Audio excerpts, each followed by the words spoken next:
So, welcome back, and we're going into our report from the Economic Development Workshop. And how are we proceeding with this? I'll start, and then Councilwoman Liu and Councilmember Lentz, or the Economic Development Subcommittee, can pipe in whenever you feel appropriate. Go ahead and get that. So you held your Economic Development Workshop back in early November. We had a pretty large amount of members from the public who came out that night and participated. We used a lot of social media outlets to solicit ideas, and we got quite a few ideas that were presented that evening. So the subcommittee met on Monday of this past week to kind of go over the material that's in your packets tonight. This one. There we go. Okay. One of the things that I think came out of the workshop that we had was that although we call it economic development, a lot of the ideas that came forward were more in the area of really community development as opposed to economic development. And parenthetically, I would just add that staff had the opportunity to meet with some or a person who works in economic development for one of the East Bay cities. And one of the questions we asked her was, what was the real focus of her city's economic development effort? And in her case, she said that that particular city was really focused on job creation, which is kind of interesting because that's not really the focus that we have. So what I think it kind of illustrates is that even though economic development is a term we use, and it's kind of a big tent term, for each city that is involved in it, it means different things. So in our case, I think what came out of that workshop a lot was that there was a real focus on things that the community wanted to see happen, and the kind of point of economic development is having a robust enough community and robust enough tax base to be able to do some of those things. Probably not all of them, but certainly take our stab at a number of things. So when we went back on Monday and looked at the mission statement, this mission statement really originally came out of the 1994 general plan, and it's in your economic development plan that you looked at, I think, about I want to say a year and a half ago. But one thing that we wanted to add to this was the term community facilities. You see an asterisk next to it. It's in the third line down from the main paragraph at the top there. So where it says serving the community by encouraging convenient and beneficial development and community facilities. So that would be an addition to the to our mission statement in terms of economic development. The second thing that we did is we spent a fair amount of time reviewing both the comments that came out of that evening as well as trying to categorize them in a meaningful way so that we can kind of move forward with the input that we received that night. So you have two documents in your packet. One of them has to do with the minutes, what we're calling the minutes from that evening, basically the comments from the public, and I believe Councilwoman Liu added some additional stuff today with regards to that, and I believe that's on their desk. So you'll see that, and I think the additional comments are in red. And then the second document is one where we tried to categorize those, categorize the input that we received. In the four categories that we chose to go with were community planning and zoning as one category. And this is an area, the first two categories up here you'll see are things that the city has direct control over. It's things that we do. Planning and zoning is something that as a city we do. We talked about the area across the street from us and going down to the current shopping center as a prime area that could be rezoned and redeveloped. But that's the type of thing that as a city we are in charge of and that we do. Community facilities, libraries, certainly came up as one item. but support for gymnasium and basketball courts, various sorts of facilities for things like Brisbane Dance Workshop. Those are all things, again, that the city has direct control over. The third category is what we call business outreach and marketing, and these are things that the city can influence, it can encourage, it can support, but they are not necessarily things that we do, and not necessarily things we have control over. They are the typical types of things that an economic development program, and maybe in our case, an economic development program in conjunction with the Chamber of Commerce, could promote and work to see where we can make some inroads and some progress in terms of talking to various companies and developers, et cetera. But again, it's not something as a city that we specifically have control over. So we're trying to make the distinction between things we have a lot of control over and things we have less control over. And then the final category was kind of new programs. There are a number of things that came up that evening. And that this list is not to suggest that these are all things we're going to want to do. They all come with various levels of work that would be required. Some of them may be more controversial. Parking assessment district, I think, was one that might be somewhat problematic in terms of being able to put together in our town. Greater enforcement on Visitation Avenue, notwithstanding the conversation you just had. Enforcement, has some pros and cons to it, and it's something we need to think through. And in any case, these would be new efforts on the city's part. So the idea, I think, tonight was just to get the council's kind of reaction to what we have before you. None of this should be surprising to you. This all came out of that workshop. But secondly, if there's any comments, areas where you have concerns, areas where you really want to put an emphasis, that will be helpful information to the Economic Development Subcommittee. And then we're going to go back and kind of start looking at development of some level of priorities with regards to all this. One area that we're already kind of beginning to work on is the whole planning zoning issue across the street here. The subcommittee would like to do a field trip to a couple other cities in San Mateo County, perhaps in San Francisco also, invite a couple planning commissioners to come along with us and just get a better sense of the precise plans that those cities have put together, pros and cons, success stories, lessons learned, that type of thing. Question, are you talking about mixed use? Potentially, yeah. Is that sort of what you have in mind? Yeah, I think certainly in the precise plans that we're going to look at, there's a lot of mixed use. Mm-hmm. Yeah. But not solely. I mean, I think, that's still kind of a planning issue that we have to wrestle with. But it's more around the concept of the city getting out in front of a planning effort and defining what it wants, and then the strategies to be able to make that happen, whatever that may be. So the final note I make is I just want to recognize that our Executive Director of the Chamber of Commerce, Mitch Bull, is here. Mitch, as you know, serves on our Economic Development Subcommittee. He was with us last Monday. He was here at the workshop back in November. And I think from the perspective of the Economic Development Subcommittee, we feel that the partnership with the Chamber of Commerce is a key partnership in moving forward on whatever efforts we're going to have in this whole arena. So with that said, unless the subcommittee has some comments you want to make, and then just open it up.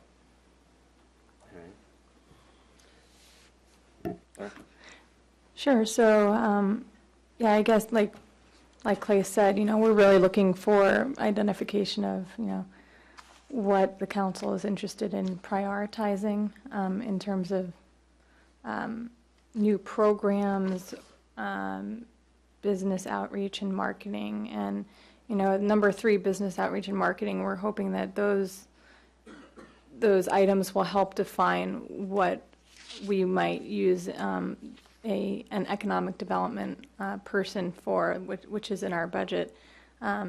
Those items, describe things that city staff currently doesn't handle that are more marketing related, and so that might be used then for crafting a job description in that direction.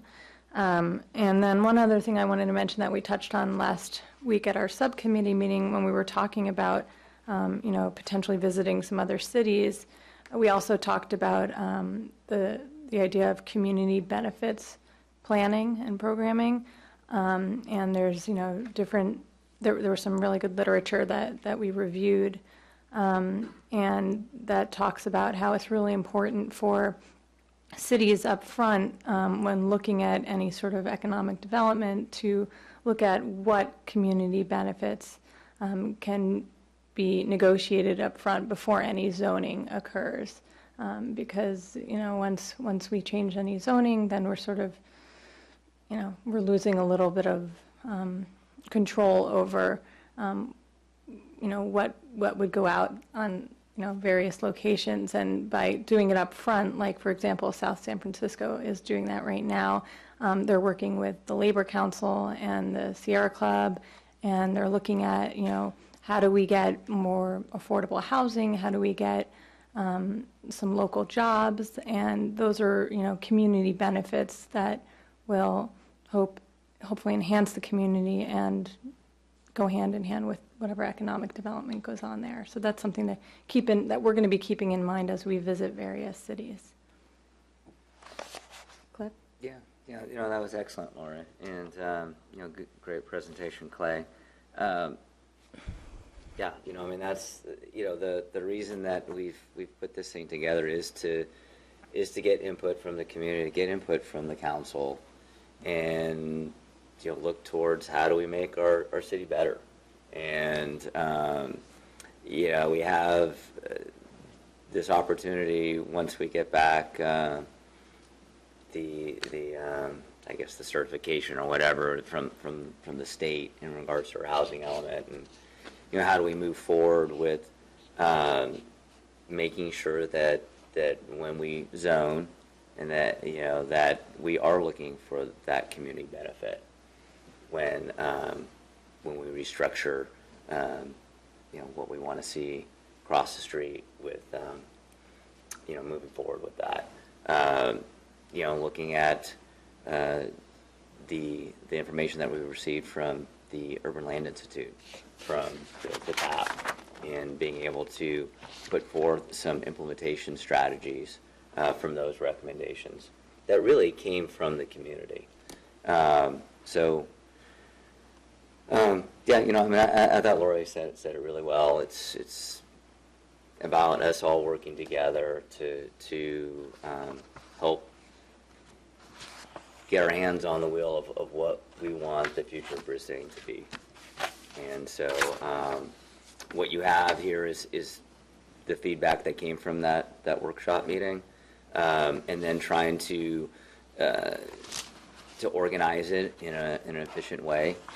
And then, from here, the subcommittee will work with staff to bring back, certain key points of prioritizing and options for implementation.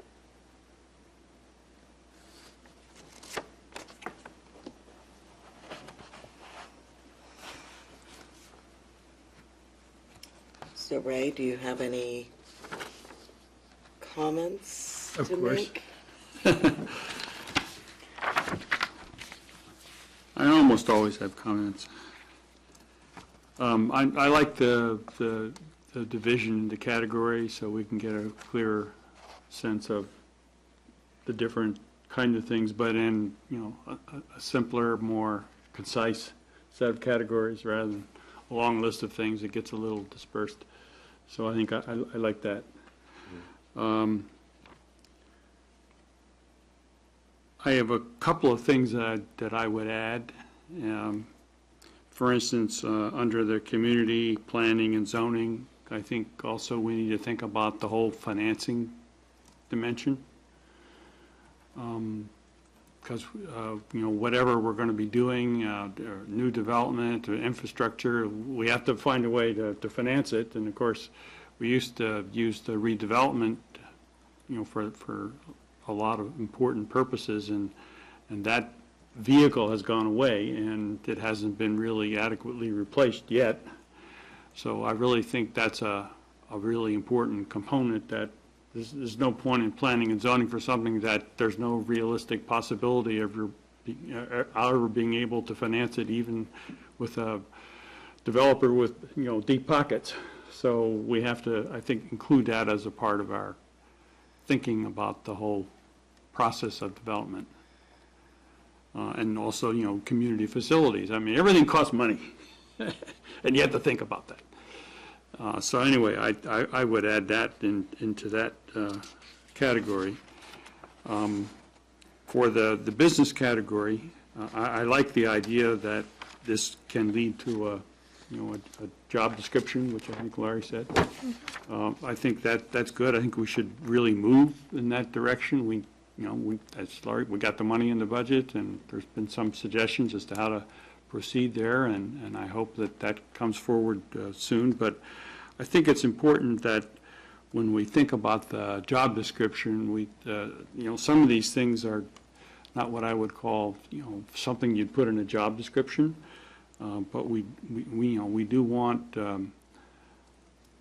as pointed out in some of our previous studies, we do want a person to get a handle on what is the current status, what is the inventory of our business situation, who's renting and leasing where, and how much is going on, and then we need some sense of some continuous survey of what businesses are happy with and what are they unhappy with, and what is it that we might be able to do to respond to the concerns they have.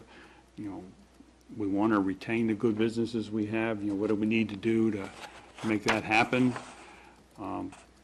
And certainly the different parts of the city have different qualities. The Crocker Park is not Sierra Point, for instance.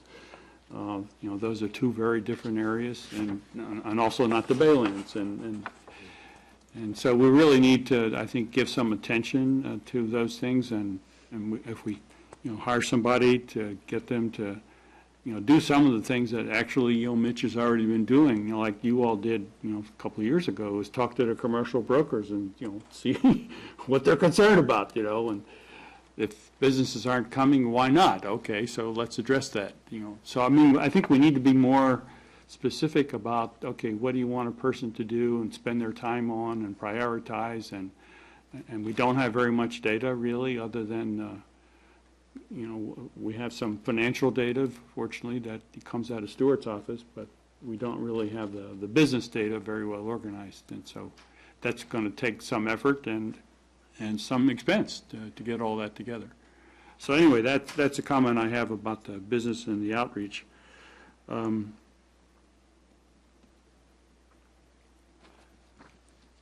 The third thing I want to say in response is, I guess I have a little bit of a different sense of our identity and our small town quality, and the fact that we're a little bit hidden, even though we're very close to everything. I kind of like to keep that, and there's an implication in some of the things here that we want to open out. The term is used, destination city. They want to open, some of you want to open up the shopping center to Bayshore Boulevard. That scares me a little. I like the idea that there's all kinds of people who've driven through Brisbane but don't realize it.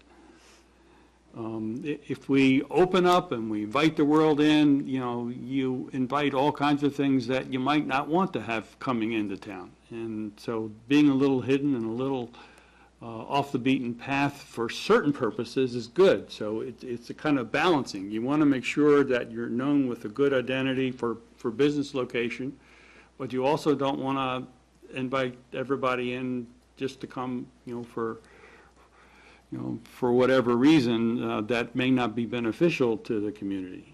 I'm not going to give any examples, though I can think of some, and I think you can all think of some too, of certain kinds of groups or activities that we really don't want to invite to town. And so I think it's good that we kind of have a certain sense of borders and containment and enveloped by the mountain, and we're not saying, everybody come here. You know, I don't want everybody to come here. I mean, that destroys kind of the quality of Brisbane, it seems to be. So I have a little bit different feeling about that than some of the language here seems to indicate. And I'm willing to bet that, you know, most of the people in town would agree with that. And that's kind of maybe one of the questions we can ask in the survey to see if, you know, where people are at on that kind of issue these days. But I think we want to be really careful about, you know, we've got a treasure, we've got something that's wonderful, and you know, you don't want to destroy it. I've seen lots of places that are just wonderful, and you invite everybody in, and the process of, you know, all the people coming in destroys what they're coming there for in the first place. So you have to be careful that, you know, you don't overdo it in terms of becoming visible. Yeah, you know, and I agree with everything you said. You know, and I think as, you know, we're very much, you know, aware of that. You know, when you look at it, you know, the first item of what's Brisbane's identity, you know, unique small town village feel, friendly and small population. Right. So I mean that's what we're talking about. You look at the village, I think you can design it in a way where you could open it up to Bayshore and still keep the separation. You just want to be able to attract the 20,000 cars, whatever, or 10,000 cars that go up and down Bayshore every day, come in, spend money, and then leave. You know, anyone that wants to come into Brisbane for that unique reason, sure, we want to bring them in. You know, so in that sense, you know, I still feel that it was smart community planning that we can still keep that feel. And so, yeah, so none of this at all really is trying to open up Brisbane to the, you know, to be like some other city on the peninsula. We're still maintaining our sense of identity. And then, you know, the other thing about the, you know, the financing. And so when we move forward with, you know, addressing our housing element, you know, we have opportunities to upzone, to increase the value of these properties. And so by doing so, it also provides opportunity for us to ask for community benefit from upzoning. So, right. I mean, you know, that's something that we can do in the planning process. We can say, okay, we're going to increase the value of these properties and make it attractive for that property owner to want to do this. You know, then, you know, looking at money from other sources, because of where we are, it's a transit-oriented type of development, and so because of that, then there's money from, say, MTC, other agencies, and then one of the things we did talk about was you know, PDAs, and so we have a PDA over at the Baylands, and so maybe perhaps there's opportunities to benefit being next to a PDA, and that's something that John could probably, you know, talk to as we move forward, you know, of course, later on down the line. But we are definitely looking at those things because, you know, if you want to be sustainable, you know, it's got to be about the environment, social equity, and economics, and so it's not really a sustainable plan if you know, it's not going to pencil out.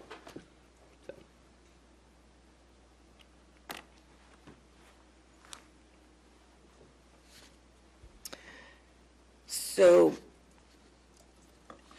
I had a meeting on Monday night with Lori in regards to planning issues, and we sort of talked about, briefly brought up the ULI TAP report, and it's never really been brought to us for discussion.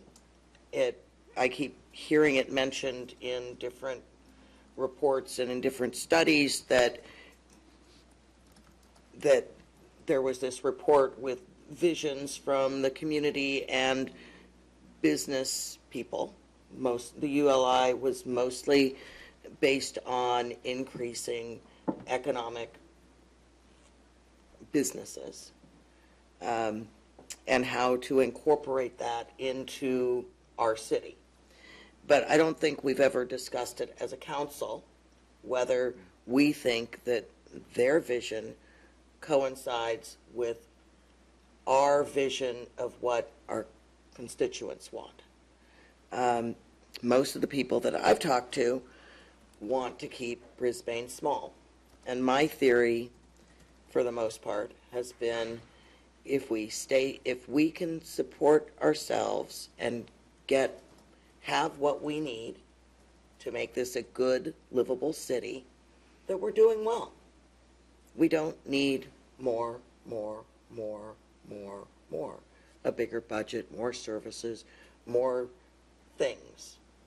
I don't think our whole reason for being on this council or for being here in Brisbane is to have more things. I think it's to keep what we have and keep it livable and do the best we can with the resources we have. So I have a little bit lower impact, slower growth kind of vision for myself as a vision for Brisbane. And so the thought of how much more dense, how many more things can we cram into the area that we have for Brisbane is not where I see my vision coming from on economic development. I think that it's really important that we keep, the reason we're doing so well and we have these options is because we have a pretty good viable network and base of businesses that pay very well and have supported us very well and have kept us out of a lot of deep, dark water that other cities have done.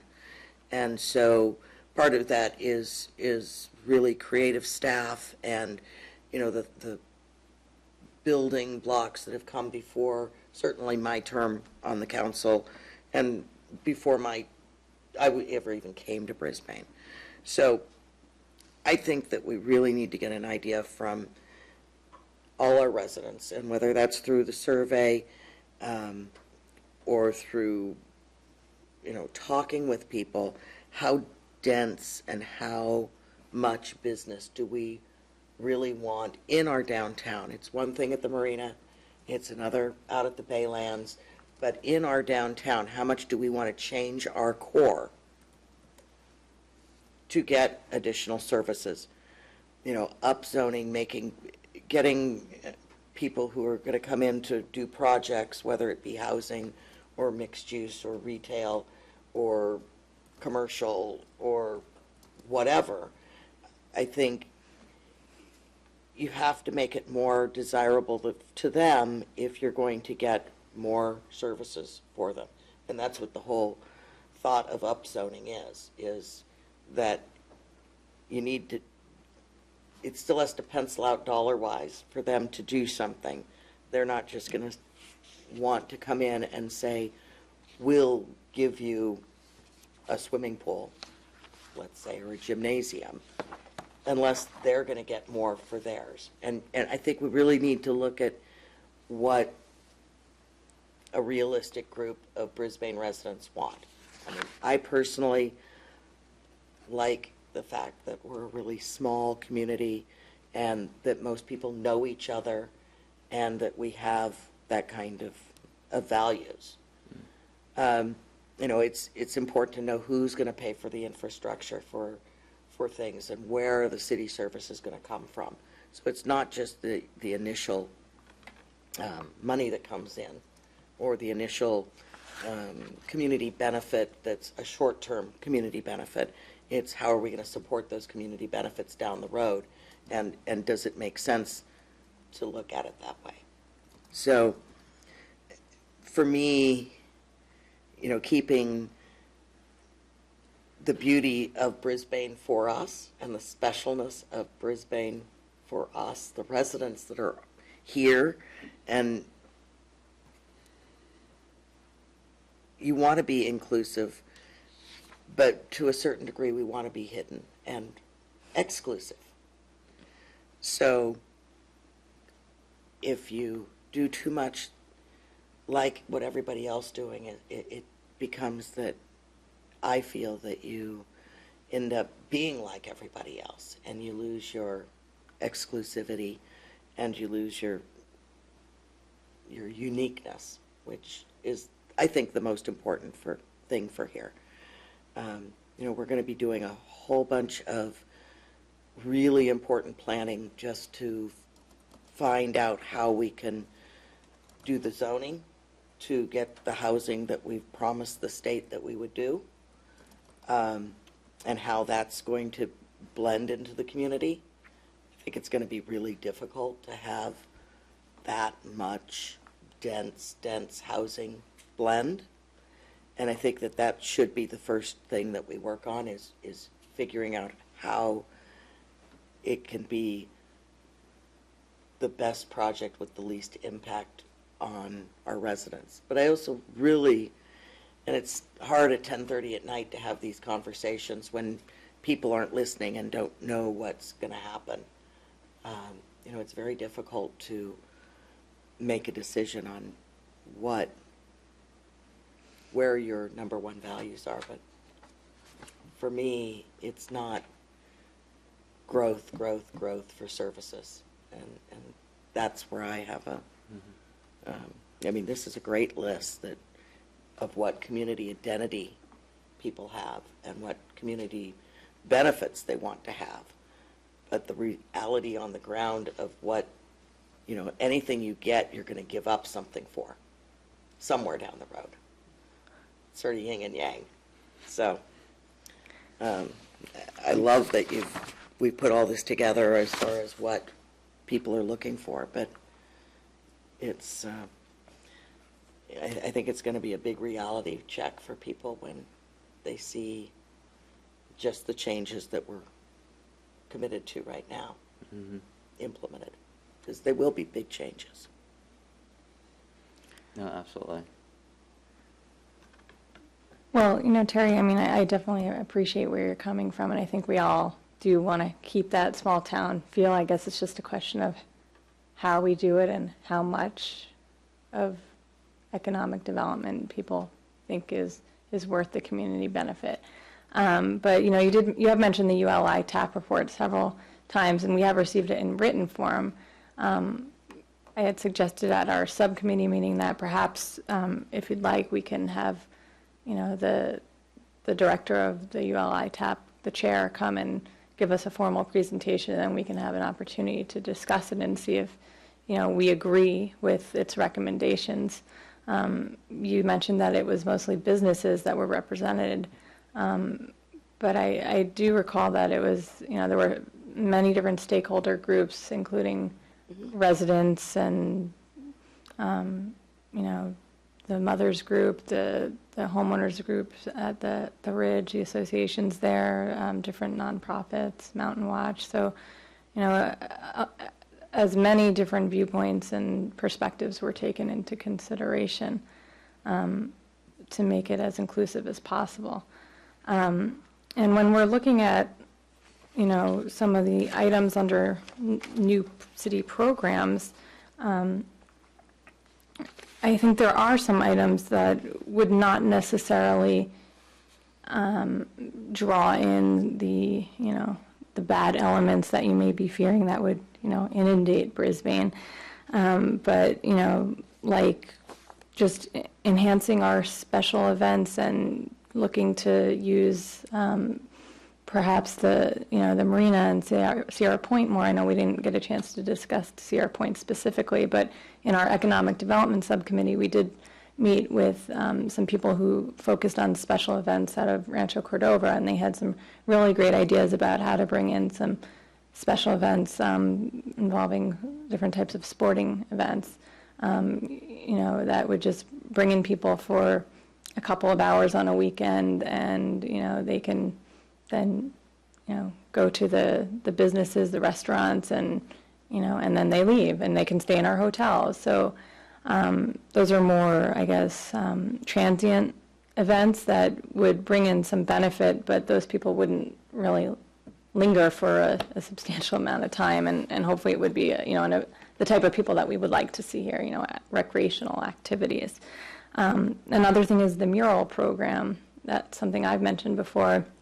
I think is a great way to enhance our interest in the arts, and bring in the type of people that we would like to see in town. People who appreciate the arts, and we do our new public arts ordinance, so we have some potential funding source for that. And I agree with Cliff that, opening up Bayshore in a way that encourages people who are already driving by to just stop, do some shopping, and then leave. I think that's an excellent way to draw people in for a limited purpose, without really having them necessarily come into our downtown and use up parking or, really impact us in a major way. I think taking Bayshore and focusing on that, since it's already got, so many car trips on it, is a way that we can utilize our location a little bit better and work on attracting businesses in general, and working on our marketing. So, and I appreciate all of the perspective and comments. Yeah. I just want to add, another thing that Lori has been promoting was, beautifying the entrance of our town, and and that's also part of the economic development strategy, is to, not only to make how we look to the outside world nice, but also when we come to town, having that be a little bit nicer. And I think you're right, Terry, about focusing on what we have put forth for the next year in regards to the housing element and how we go about doing that zoning. It will be a big undertaking, and it will take it's going to take lots of meetings and lots of community involvement. But I think by doing that, we'll come forth with something that we'll feel good about. Things on visitation, is going to be a lot slower. But when you look at something like the library, we own 2 pieces of property, so that's the hard one right there. Is just owning the land. Then the next thing is, okay, well, for the library, where would you get the money? And we have money from the Northeast Ridge. We have money from the business license tax, and we just had a presentation today. There's the Measure A money. So the money is there to stay within our means. If we do something like Pacifica or Half Moon Bay, okay, no, they're crazy with those libraries that they want to put out there. But hey, more power to them if that's what they want. But something small and within our style, within our budgetary means, that makes sense. And so what both of you guys are saying, I think in a sense we are in agreement. It's going to take us working together. And then just one last thing with the ULI thing. That is really a tool for us to use. It's not, hey, these are their recommendations and we got to go with these things. They took input from the community, based upon that input from the community, and using their experience as leaders in their various segments of the economy, then came back with some suggestions. And some of them I think are good, and some of them, I think have found their way into this, and some, they might not happen. But really, in the end, that's for us to decide. Well, I just thought that while they did do a really good job of reaching out to the community and absorbing that information into the ULI, they definitely were coming from a business tack so what they were absorbing in and projecting back in their report tends to be business promotion. And granted, the study was done under the by the economic development group. So it's not surprising that it has more of a business slant than a community slant. That's not unexpected. But I think that, while it did look at some of the open space and some of the beautification and some of the uniqueness of Brisbane, it didn't have a lot of the history or the on the ground.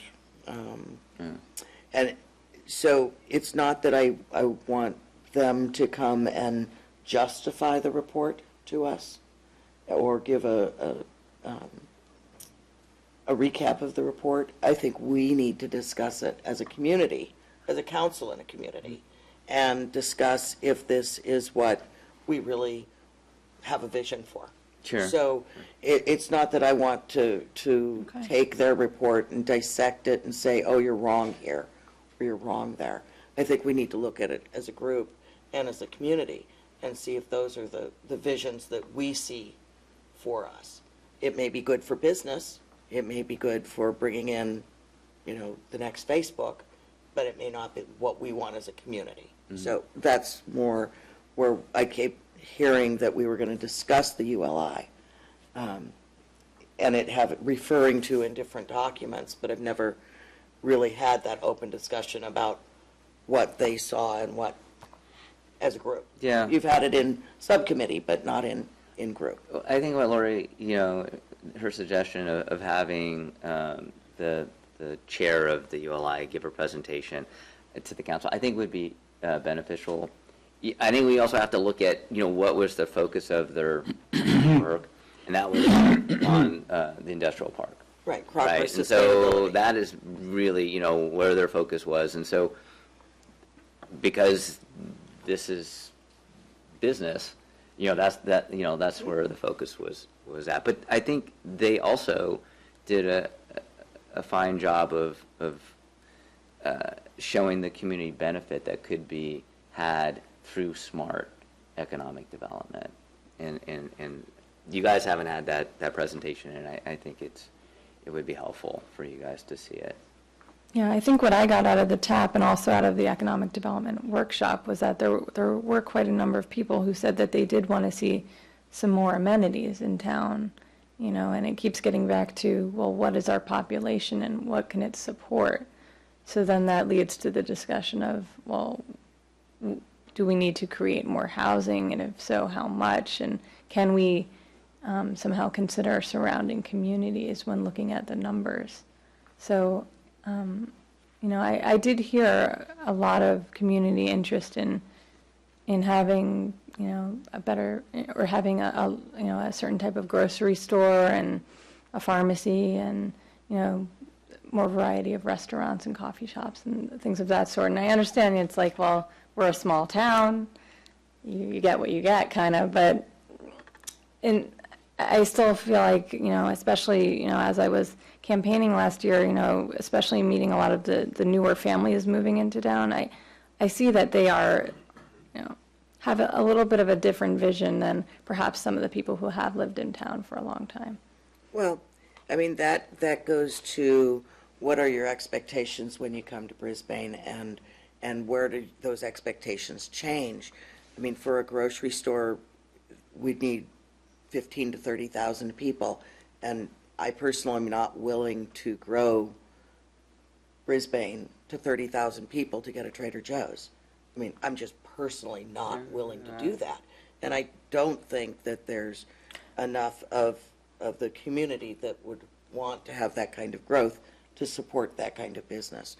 So, I mean, again, it comes down to, yes, there's some people, probably many people who would enjoy having a pharmacy or a tea house or a gas station and a grocery store. Well, but where do you say we could provide those or we can't provide those, and how do we integrate that kind of philosophy into our Well, another thing we discussed about at the Economic Development Subcommittee was on another day when we had a woman named Shar Zamanpour come in, and she helped, she worked at Genentech and did their whole real estate build out. And what she talked about was that, it would be good for us to consider Sierra Point as a potential location for a small, supermarket or more restaurants, coffee shops, things of that nature. Because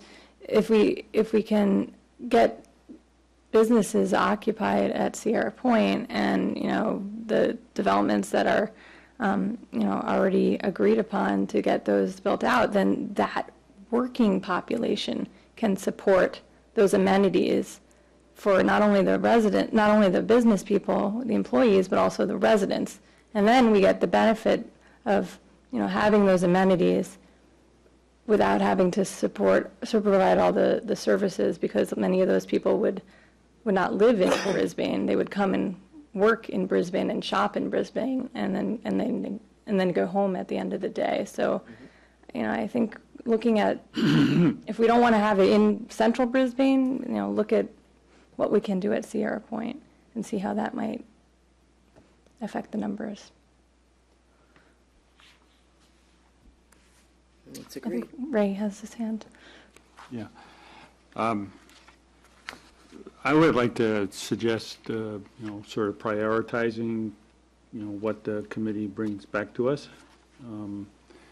Because I think it seems to me the first thing we want to do is get somebody on board to help us, and we've been talking about that for a while, and I think we've, talked about enhancing the role of the chamber, and I think all of us are in favor of that. So I would like you all to craft a job description so we can move ahead with that, I mean, it seems to me that's, Did it.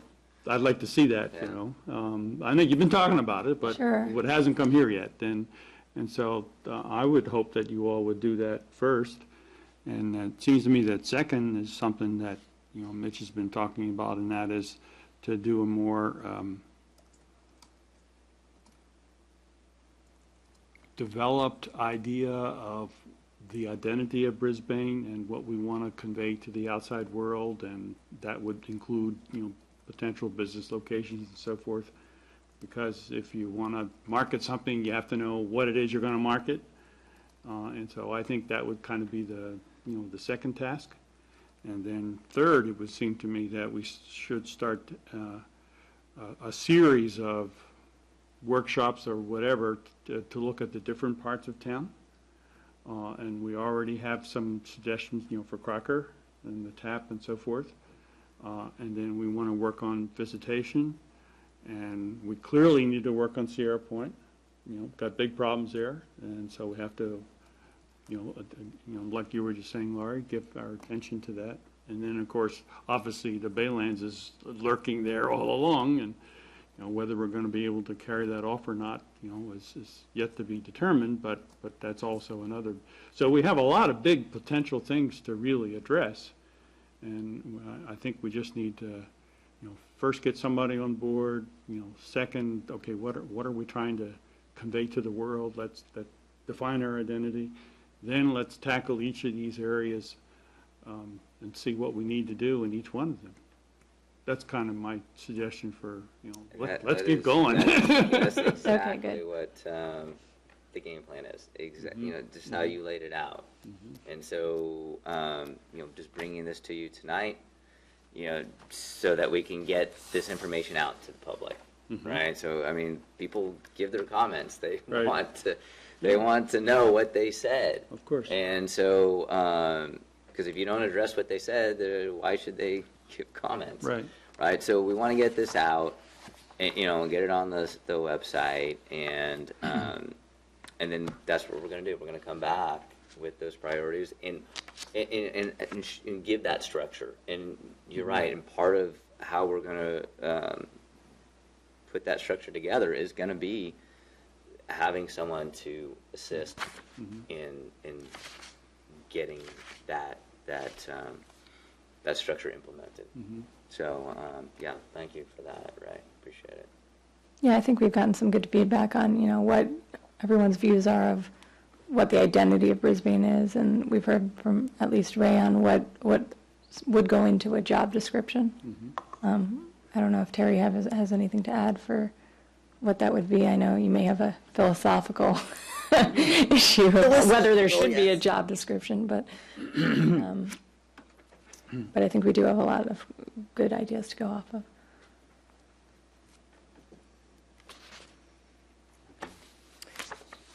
So this was a report only, and so, And feedback. and feedback, yes, Right. report and feedback, Right. certainly. Oh, we have, Oh, of course. Mitch, would you like to speak on this topic? I'll keep my notepad out.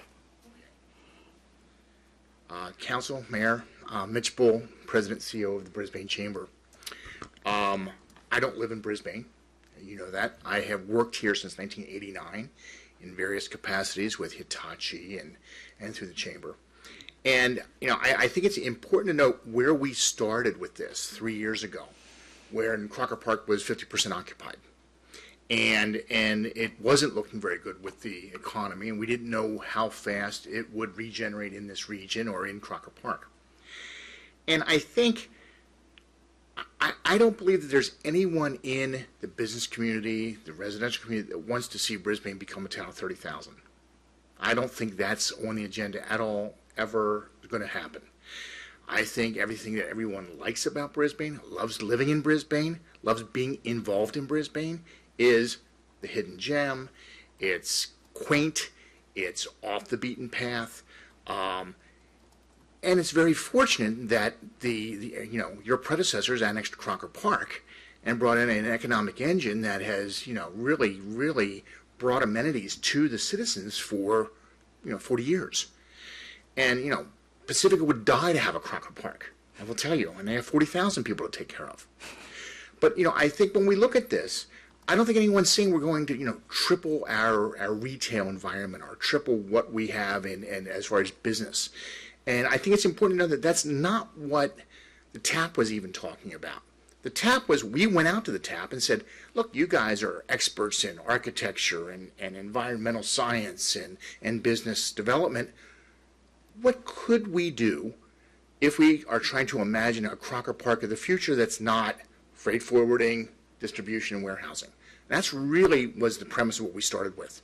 What could happen in a perfect world? We're not going to get to that perfect world today, tomorrow, might be 25 years, don't know.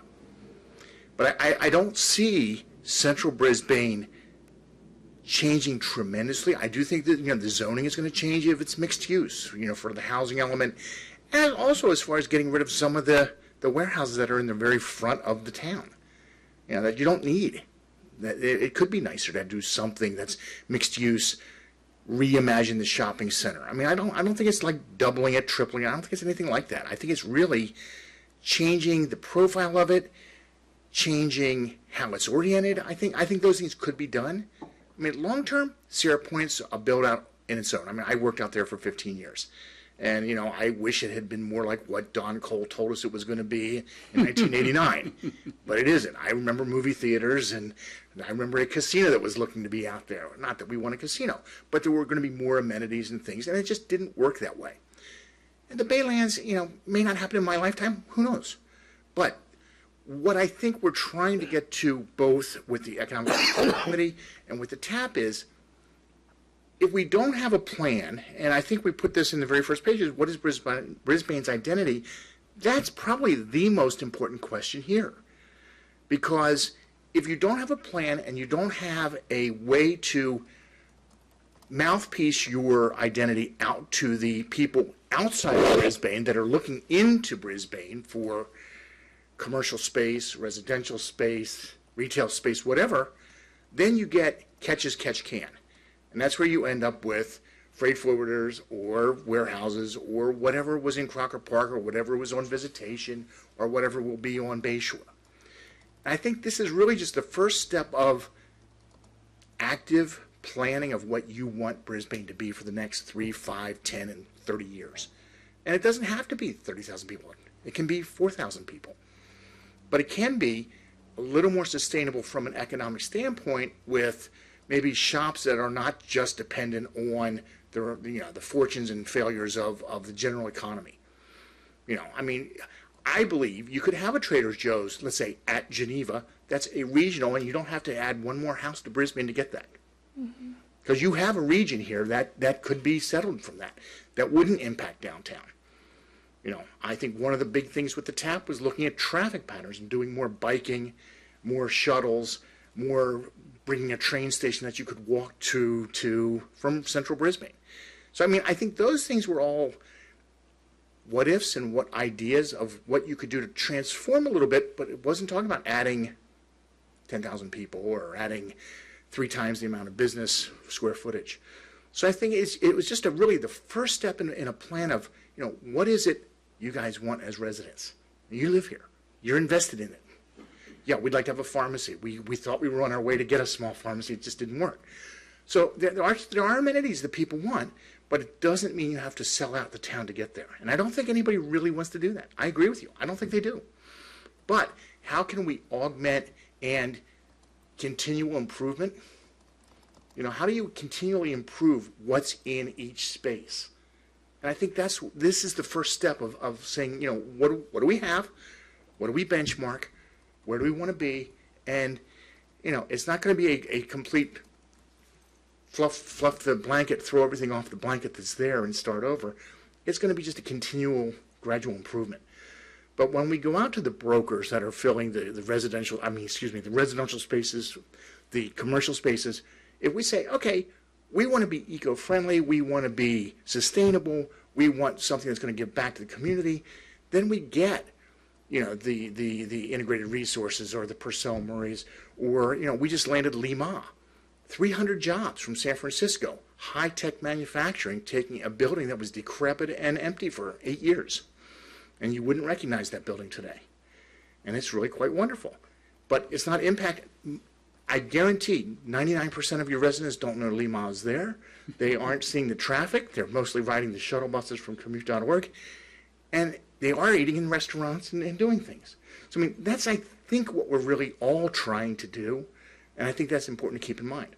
Because, I mean, we put identity at the very front for that reason. That is the most important question that we have to answer going forward in the next 3, 5, and 10 years. And I don't think we need to change the identity. I think we need to espouse the identity to the people around. Yes, they know we're hidden. I'll take the blame for putting up the blue signs that say Brisbane and show you where the marina is and show you where downtown is. So, you know, but I think it's important that people know that this is Brisbane, this is not South City. I think we're fiercely proud of that. And what do we want it to be going forward? And they won't know, but they can help make decisions for you if you don't tell them what you want. I think that's where we're trying to get to. What is it we want? How do we tell the outside world?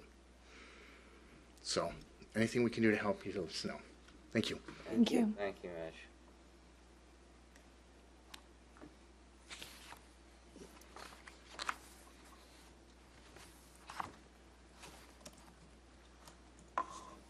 Colleen Mackin again. It's interesting to hear each of you verbalize what you have as a vision, because from my side of your desk here, you're not all as far apart as you may think you are. There is middle ground between you. I don't want massive growth. I don't want tons of housing. I don't want to be 30,000, but I also would like to see downtown not just be vacant storefronts. I'd like to see people fix up their property a little bit. I'd like to see Brisbane be someplace that we're proud of because we have amenities that other places don't have. But when I hear people constantly say, well, we have to find the identity of Brisbane, it makes me cringe, because if I asked you what San Francisco was, what would you tell me? Cable cars? Is that all of San Francisco? Or is it Fisherman's Wharf? Or is it Golden Gate Park, which is woods? Or is it new development that looks old near AT&T Park? We're similar in that way. We're not one thing. We have downtown, which has a raucous history, which I want to know if it's in the new history books and things I've heard. And that can be celebrated. Read about Livingston, Montana. which was an old western town that has a reputation for being hell-raising place, excuse my French, and people love to go there because they fixed up the downtown, they have restaurants, they have bars, and people go there because they go, it has so much charm. We don't need all kinds of retail shops on our central Brisbane visitation. We could just have nice places to have a meal or go have a drink and enjoy the view of the sunset. When you ask people about what amenities they want, I think the same things come up. I've heard it all the years I've lived here. But what no one ever asks is, where do you want them? Do you want them in central Brisbane? Do you want them at Sierra Point? Where do you want them? So I think some of those amenities, people are amenable depending on where you put them. I hate to say I don't want it in my backyard, but sometimes that's the fact. But they would like to have them available. So your challenge as a council, I'm just going to toss ideas, and I don't want to use this as we should be looking at everyone else's identities and adopting them as our own. But what if Sierra Point, we have the best view, the entire peninsula. I've come up here and said that before. It's just a landmark restaurant waiting to happen. There is Crocker Industrial Park. Look at Emeryville. Now, leave the IKEA out, leave the massive box stores, all of that out. But the whole Emeryville development started with small-scale industrial. And if you drive through the original area, the original idea, there's small incubator businesses. We've had people say, put artists in Crocker, and I went, artists, they don't have money. But there are art-type businesses that are in San Francisco. They can't pay the rents that are being forced out. So if we had a vision to create a community within Crocker Industrial, instead of giant tilt-up concrete warehouses, that actually had nice little integration of maybe some housing, sidewalk cafes. Maybe Trader Joe's doesn't want to come, but Bernal Heights has a Good Life grocery. It's like a miniature Trader Joe's, and you can hardly get down the aisles. It's so busy. So those opportunities are there. Would regular Brisbane support that? Maybe not. But if we create the community that we want within that industrial park, it could be there. And it could be where it's not a suburban industrial park, but it's an exclusive little startup generator that has a hip feel. Because also part of San Francisco is the Fillmore. So instead of trying to say, what's our identity, how about we celebrate the fact that, I hate to say we're almost like the little brother to San Francisco, but that we have a really diverse group of things to offer. And each one has a different character. We're like Disneyland. And it's your vision as to maybe how you take that and craft it. So I could see something from each of your points of views being a reality, but where you put it and how you structure it with the growth. And you could put housing other areas, and you could make the downtown amenable. But please, if you do this, ask the residents what they want. But the most important, please ask them where. But give them some idea what your vision is, because it's pointless if you say, well, where do you want this? And they don't know what you have in mind. You've got to try to craft some pictures for them to see. And I echo what Mitch said, because I think it's very helpful that the business is important, and that if someone has been hired to give us a vision how to generate economic development, that is, Terry, as you said, that's what you expect. But it doesn't have to be big. It can be scaled down. There's also, I would invite all of you, take a look in, I believe it's Redwood City, Crystal Springs Shopping Center. Have any of you ever been there? It's just oozing charm. And I look at our Brisbane Village and I go, oh my God, if only our Brisbane Village looked like that. And then the access, opening it to passersby, I actually think that's a good idea. Maybe the solution is how and where. And you may not all agree on that, but maybe that needs just further study so that we circulate people in and out without impacting everything in town. So thank you very much. I hope you think about those. Yeah, thank you very Thank you. much for coming.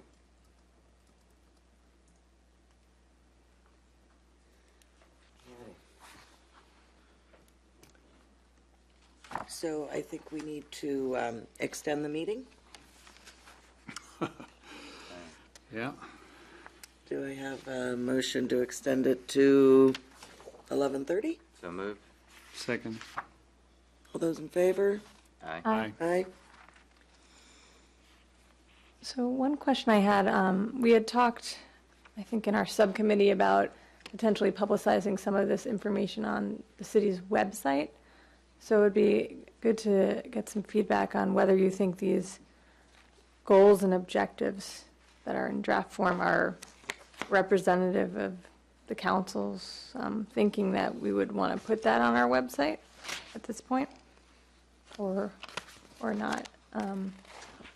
And also, as to the minutes, I had some edits just based on some information from my notes that I noticed that was missing. I just added some comments, so we can talk about how we want to treat the minutes, if we want them to be posted on the website somehow, like we do with minutes from council meetings.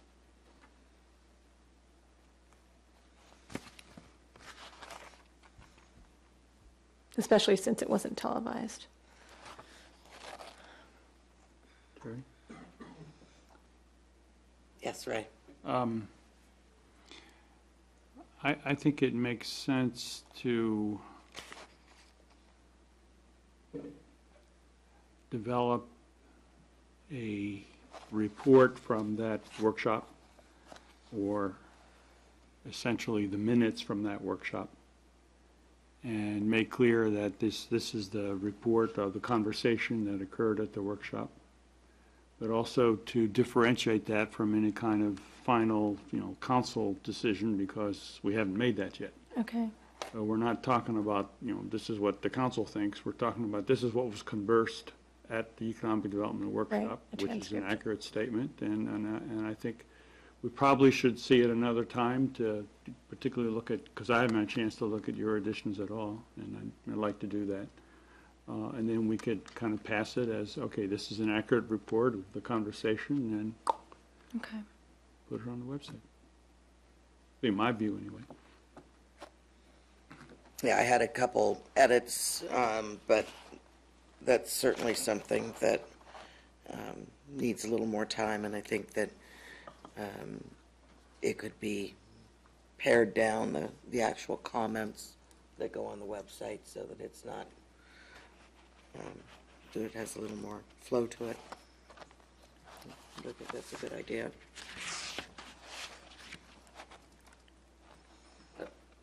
Well, what do you mean by that, sir? Because I know that, someone who said something, they're going to want their name there, and they want to make sure that what they said was what they said.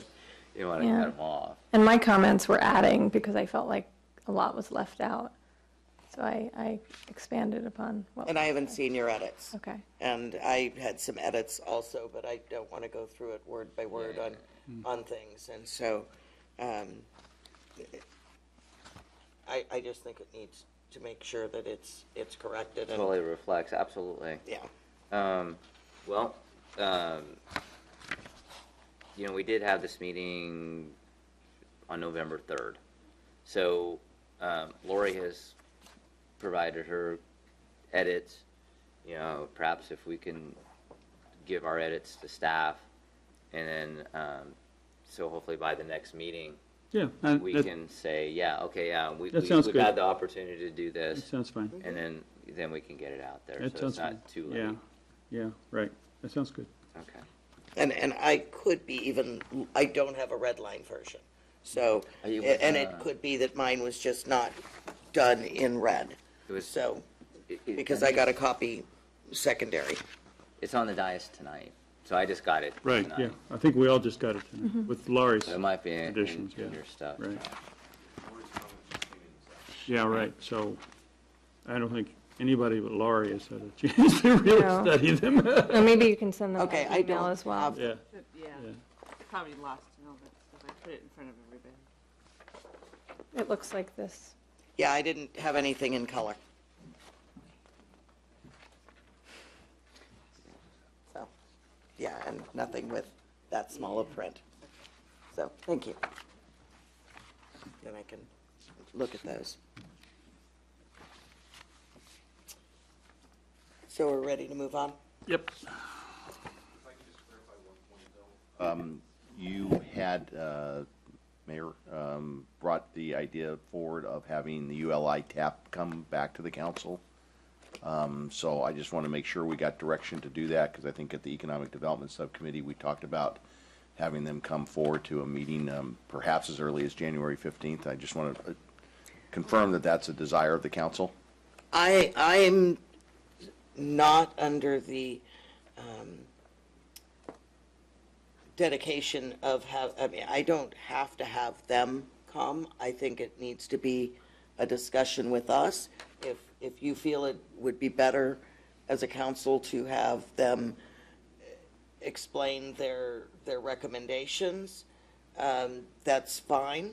But I would be happy to discuss it without the representative also. I think that we just need to discuss it as a council. And my sense of the priorities, the way I outlined them, is that we wouldn't do that first. I mean, you're suggesting we do that quickly, and I felt we need to get that job description in place. You know, we need to deal with identity or vision or whatever we're going to call it, how we're going to, you know, describe ourselves to the outsiders, taking into account a lot of stuff we've heard, and you know, including from Colleen. And so, I think to me that's the second thing, and then we proceed to do, you know, each of the areas that we need to look at, and that probably should be the first area. But I would see that as kind of the third thing to do, and whether or not we bring any of those participants to that session is kind of immaterial to me, because I think we can read and we understand what's in there. If they feel that they'd rather, you know, be a part of a conversation and they want to make a presentation, I have no objection to that, but I also don't feel it's necessary. You know, if I can make a suggestion, perhaps, I agree, let's not have ULI come on the 15th, but let the subcommittee, you know, take in this information, those suggestions that you've provided, and see how we fit in ULI in the overall presentation to the council after we've kind of given that structure and how that person will you know, be part of the implementation process. Yeah, it's okay with me. That sounds good to me as well. I mean, if there's no strong desire to have ULI come, it seems like it would be somewhat of a waste of their time to, you know, have them hear us discuss what we think, you know, of the report. And, you know, I was hoping that the economic development workshop would have been the opportunity to really flesh that out. And, you know, some of us did kind of reference the TAP report there, but it wasn't the focus. So I like Ray's suggestion of, you know, moving forward with the job description, the statement of identity, and then when we get into the specific areas, then we can move back to looking at the TAP report when we get to Crocker Park. Just one final comment, and this is a matter of language, and maybe it's a late hour, and I'm the only one who cares at this point. But I mean, we're not really developing a job description because we're not looking to hire a city employee. What we would be developing is a scope of work for a contract between the city and the chamber. Well taken. Okay. Just didn't want anybody to be surprised when it came back. Right. So that moves us to new business item C, considering authorizing staff to work with public agency retirement system. You PARS. jumped over A, and I think I asked that we keep that so I could make a couple quick comments. Oh, okay, and I had it removed. yeah. Well, then, All I wanted to say about the social media policy was, I know that the legal concerns need to be addressed, and that's going to come back to us, and so that's fine. The main thing that I wanted to make sure that when it does come back to us is that we recognize that, there are a variety of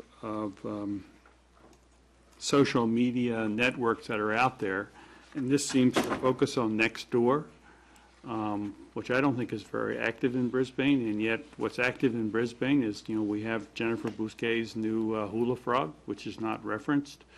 We have the Facebook Friends of Brisbane, which is sort of referenced, but not entirely, and Brisnet is left out altogether, the mob is left out altogether. So I just think when this was brought back to us, all of those other social media outlets, should be incorporated. That's my comment. Brisnet, what's Brisnet? Do people still use Brisnet? Of course. yes, Is it still used? Oh, yeah, of course, yeah.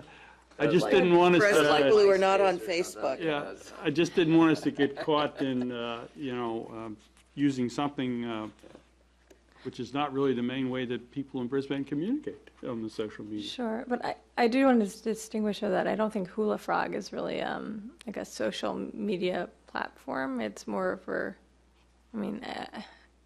I would say an advertising Yeah, but so is platform. Nextdoor. No, Nextdoor is you can actually communicate with other participants, whereas Hula Frog it's more of a one-way communication. Yeah, but that's the point, but it's still a social media. And there are different kinds of approaches to this, and we should sort of think about, and if we're going to develop a policy, we should think about how to address all of these different types. That's my only concern. They're different, yeah, absolutely, but that's what we should address if we're going to have a comprehensive policy. Okay, well, I hadn't thought of having the mob list as one of them, but if you're going to include the mob list, you should know that there's also listservs for residents of the Ridge, or it's one called Brisbane Parents. There's Brisbane Ridge Parents. It's like for.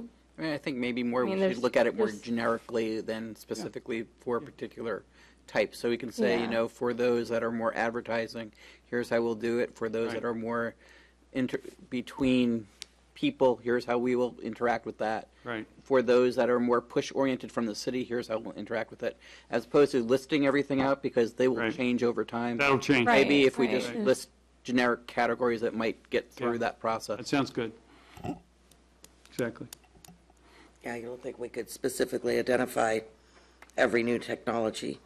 Yeah. No way. Coming out. That'll change in 3 days. Any other comments? That was on it. the social media? For me. Okay. So then we'll move on to item C. Consider authorizing staff to work with Public Agency Retirement System, PARS, to develop a funding mechanism for the city's other post-employment benefits. I'm just considering the late hour and knowing that you want to be wrapped up around 11:30. You want me to just answer questions? Because the next step in the process is if you agree for us to do, if you direct staff to do this, we would bring back a resolution to implement it and create the trust. So we'd be bringing this item back again at a future date. If you have questions on the staff report, I'd be more than happy to answer them. Or I could go through a presentation if you'd like. So it's really for Terry and Laurie, because this is coming from the Finance Committee, and so Cliff and I are quite familiar with it. From what I understand, and if this is correct, it's to determine a way to fund our unfunded liabilities on retirement benefits. Is that a short Yes. synopsis? It's for the retirement That benefit. are not pensions. It's non-pension benefits, so it'd be the benefit for the supplemental stipend that was part of the 2002 contract that got that went away with the 2008 contract. So it's for only those employees who've been hired between who were here between 2002 and 2008. After 2008, it went from a defined benefit program to a defined contribution program for new employees. So yes, But this is for the unfunded Unfunded. liabilities Right. that we need to address? yes. Correct. Okay. Do you have any comments, questions? No. Okay. With Clear? that- with- There is mud. With that, I'm, as long as the public knows that, then I'm happy to entertain a motion to approve item C. So I'll make a motion to direct staff with public agency retirement system to set up a trust fund for the city's other post-employment benefit costs. Second. All in favor? Aye. Thank you. And then we have item D, which is consider adoption of resolution 2014-48, amending resolution 2001-11 to include the the classification of a recreation manager and the ongoing amending resolutions. Can we have a staff report?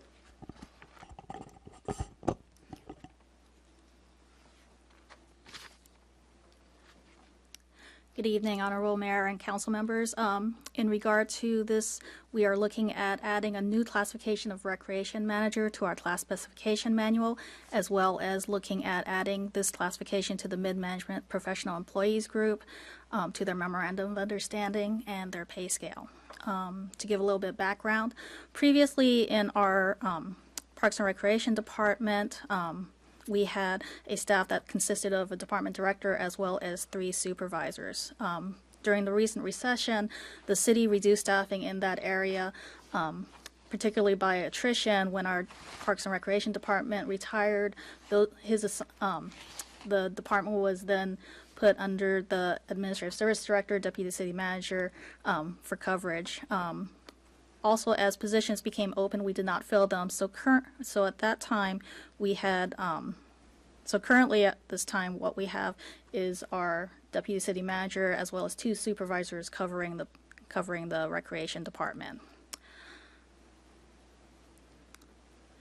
So at this time, with the amount of time that I spent interacting with the community and developing new programs, it has not been up to standards expected by the community. Therefore, we were asked to create a recreation manager, which will allow the deputy city manager to concentrate on limited numbers of areas of the department while providing for a higher level of public outreach and creation of new programming sought by the community.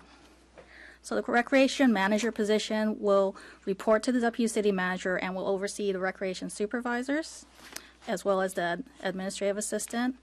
We're hoping that the recreation manager position will review our current level of services, special events, and facilities, and will make recommendations to our deputy city manager to enable improvements of service delivery. We hope to recruit a seasoned individual that has experience in marketing, recreation programs, and in working directly with the community to build positive partnerships. This plan was reviewed by City Council's Budget and Finance Subcommittee, who agreed with the staff recommendations to propose the new position at this mid-year. And with that, I'd be happy to answer any questions. Staff, questions for staff? So I had asked this by email as well. I'm wondering, like, what kind of programming, the staff report mentions that there was some programming that was lacking. I'm wondering if there's any specific types of new programs that the community has expressed interest in, and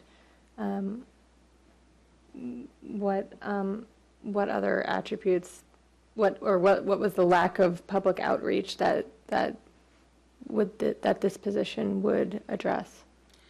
And probably best to answer that. I mean, there's just a number of issues that have arisen as the supervisors have taken on additional responsibilities where their time has been not as great in areas like the after-school program, because Russ is now taking on all of our facilities, our special events. I have had comments that they are very traditional, and they're looking for new ideas. But as I said, with the additional time that Russ has had to deal with marketing Mission Blue and dealing with the community center and doing that has been difficult for him. Steve has taken on the pool issue where, some of the issues revolving around the sports programs and the fields have gone, haven't had the same dedication. Also, with losing the Parks and Recreation Director, we haven't had that same ability to interface with the different groups like BDW, Mothers of Brisbane, the school district. So there's just been a lot of things where, having shrank the staff, it's just been very difficult to meet all of the needs of the community. There are issues that we hear about, such as, working, trying to get a weekend program for children who are, of younger ages, and staff has, done what they can do to find it. They have contacted other agencies. They've contacted people who traditionally provide that, and they haven't found success in finding those programs. But maybe given more time to concentrate on that, it'd be easier for them to do that. But given the wide breadth of other things that they're trying to accomplish and to stay on top of, that just isn't, they don't have the amount of time it would take to really do a better search for those kinds of things. Thank you.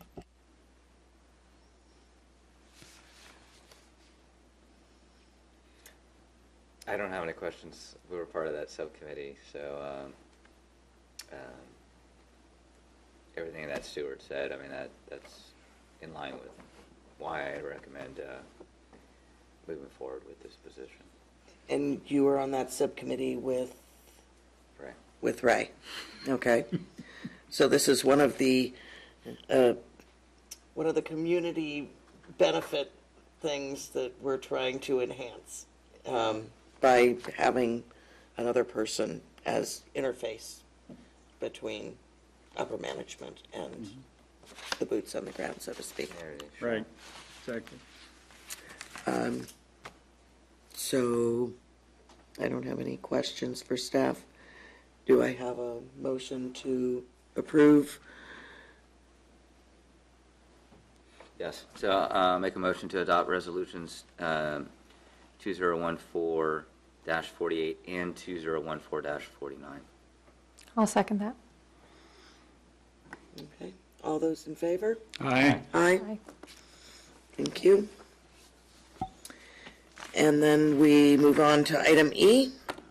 Consider adoption of ordinance 593 repealing section 2.20.020 for members not to hold other offices of the Brisbane Municipal Code. Madam Mayor, before you get started in your perhaps discussion about this, just a procedural matter is that it actually takes 3 votes to approve an ordinance of this nature.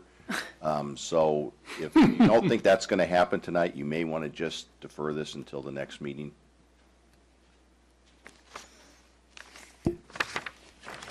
Okay. I don't have a problem moving forward as long as we hear back from the city attorney, acting deputy city attorney, as far as the limitations and her impressions of this. Certainly. At last week's council meeting, the council instructed our office to prepare an ordinance repealing section 2.20.020 of the Brisbane Municipal Code. That provision provides that Parks and Recreation Commissioners cannot hold another public office or a full-time position with the city. And it also sets forth a residency requirement for the Parks and Recreation Commissioners, which duplicates a more general residency requirement that applies to all city commissioners. The requirement that currently exists in the provision of your municipal code that precludes Parks and Recreation Commissioner members from holding another public office goes beyond the requirements under state law. Under state law, an individual state law regulates the circumstances when an individual can hold two public offices simultaneously. And those provisions do not apply where one of the offices that is held is purely of an advisory nature, like the Parks and Recreation Commission here in Brisbane. So those state provisions do not apply here, but Brisbane has gone further and has a prohibition. The council has asked that we draft an ordinance which would repeal that provision, which we've provided. The council also asked what enforcement provisions would exist in a circumstance where the Parks and Recreation Commission member were to hold a position with the school board simultaneously, what provisions it would have in order to make sure that that commissioner was complying with a duty of loyalty that the commissioner owes to the city, to the extent that that commissioner is holding two offices simultaneously. As I discussed before, the Parks and Recreation Commission is an advisory commission. All actions that are taken by that commission come before the City Council in the form of a recommendation, and the City Council is free to accept the recommendation, reject the recommendation, send it back to the Parks Commission for modification or reconsideration.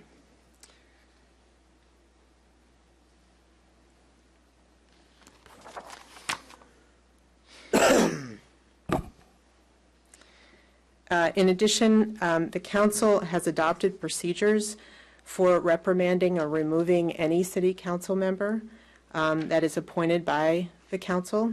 Those procedures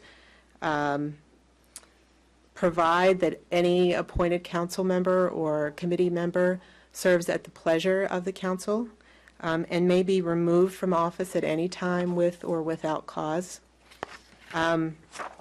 These provisions would give the council the power to reprimand or remove a commissioner who fails to comply with the duty of loyalty under state law to the extent that person were holding another position that compromised her duty of loyalty or his duty of loyalty. The council could also choose, if it decided to amend its rules and procedures to provide explicitly that any commission member who holds another public office simultaneously would automatically forfeit the position with the city should the council determine in its discretion that that commission member had failed to comply with its duty under state law, the duty of loyalty under state law. And of course, state law provides for remedies against any public official who does not comply with its duty of loyalty to a public agency. Council also requested that our office issue some guidelines for a commissioner who is both a Parks and Recreation Commissioner and a member of the school board. And we have attempted to provide those guidelines with the caveat that it is very difficult in order to predict every situation where a conflict might arise, just like it would be very difficult for our office to predict every situation in which a council member, for example, could possibly have a conflict in a given situation. What we've set forth are some areas where there would be, that are guidelines for both the council and any commissioner who would also be seated as a school board member, where the duty of loyalty to the city may be compromised. And I will go over those. First, and again, all of these are areas where the duty of loyalty may be compromised. The duty of loyalty to the city may be compromised. And as we set forth in the memorandum that we provided, we are not providing advice from the perspective of the school district. So these guidelines are guidelines that would describe circumstances where the duty of loyalty to the city might be compromised. The school district may have other thoughts on this, and we have advised that the particular commissioner that was affected in this particular instance consult with the school district about their perspective on this. The school district may have particular state regulations that apply to school districts, and it may also internally have thoughts or ideas about what may or may not be allowed. So again, this is all coming from the perspective of the duty of loyalty owed to the city. The commissioner's duty of loyalty to the city might be compromised, and therefore we would suggest that the commissioner not participate on the Teen Services Subcommittee of the Parks and Recreation Commission. It is our understanding from staff that that commission that the Teen Services program is run by the school district using city funding. The duty of loyalty to the city may also be compromised where the commissioner considers either as a Parks and Recreation Commissioner or as a school board member whether or how to allocate city funds, resources, or facilities for any facility, program, or project used by, run by, or benefiting the school district. And then similarly, the duty of loyalty to the city may be compromised where the commissioner considers either as a Parks and Recreation Commissioner or as a school board member whether or how to allocate school district funds, resources, facilities for any facility, program, or project run by, used by, or benefiting the city or the general public. Now, Commissioner Liu asked a question in an email today about whether that would mean that because the population serviced by the school district is largely overlapping with the population served by the city, they both service children, whether that means a recreation and parks commissioner would be in a potential conflict situation if that person considered any program that benefited children at all. And the answer to that is no. The fact that the populations overlap doesn't create a conflict. The conflict would be in a situation where the commissioner was considering a program that exclusively benefits just district school children as opposed to children in general. So an example would be there would be no prohibition or conflict if the rec park commissioner were to consider whether to renovate a city play yard that is with city funds that's on city property. There would be no conflict there just because some of the beneficiaries might be school children at the district. On the other hand, a conflict would arise if the commissioner were to consider as a rec parks commissioner whether or not to provide some exclusive use during particular hours of the day for only district students. So in that case, it would be a benefit that would be just to the district. So again, the fact that the both service children isn't an issue. The only issue is if it's considering a program that really just benefits the school district and not the general population. There may be other circumstances if the commissioner finds himself or herself considering, again, either as a Parks and Recreation Commissioner or as a school board member, a contract between the city and the school district. There may be a conflict. That would be a situation that we would advise the commissioner to come seek advice and further counsel from the city attorney. And really in any situation where the matter being considered by the commissioner either sitting as a commissioner for the city or as sitting for the school board, the commissioner would be considering a matter where there are potential interests of both the city and the school district, we would suggest that the commissioner come seek advice from the city attorney. Now, again, providing guidelines in advance is a little difficult to do without the facts. And so these are areas, we tried to scoop in all of the problematic areas in here. There may be particular factual scenarios where there actually isn't a conflict. And in those instances, we would suggest that the city attorney be considered. There was, council should know that there was a agreement that was provided along with the staff report here. And it was the agreement that was attached was not the correct agreement. The agreement that should have been attached is an agreement that really outlines the overlapping relationship between the school district and the city on many areas. And I think at this point, council has been provided with the agreement. It's my understanding from staff that the agreement you have is a 2000 agreement along with an amendment to that from 2001. That agreement has been amended since that time, and staff will provide council with the updated version of that agreement.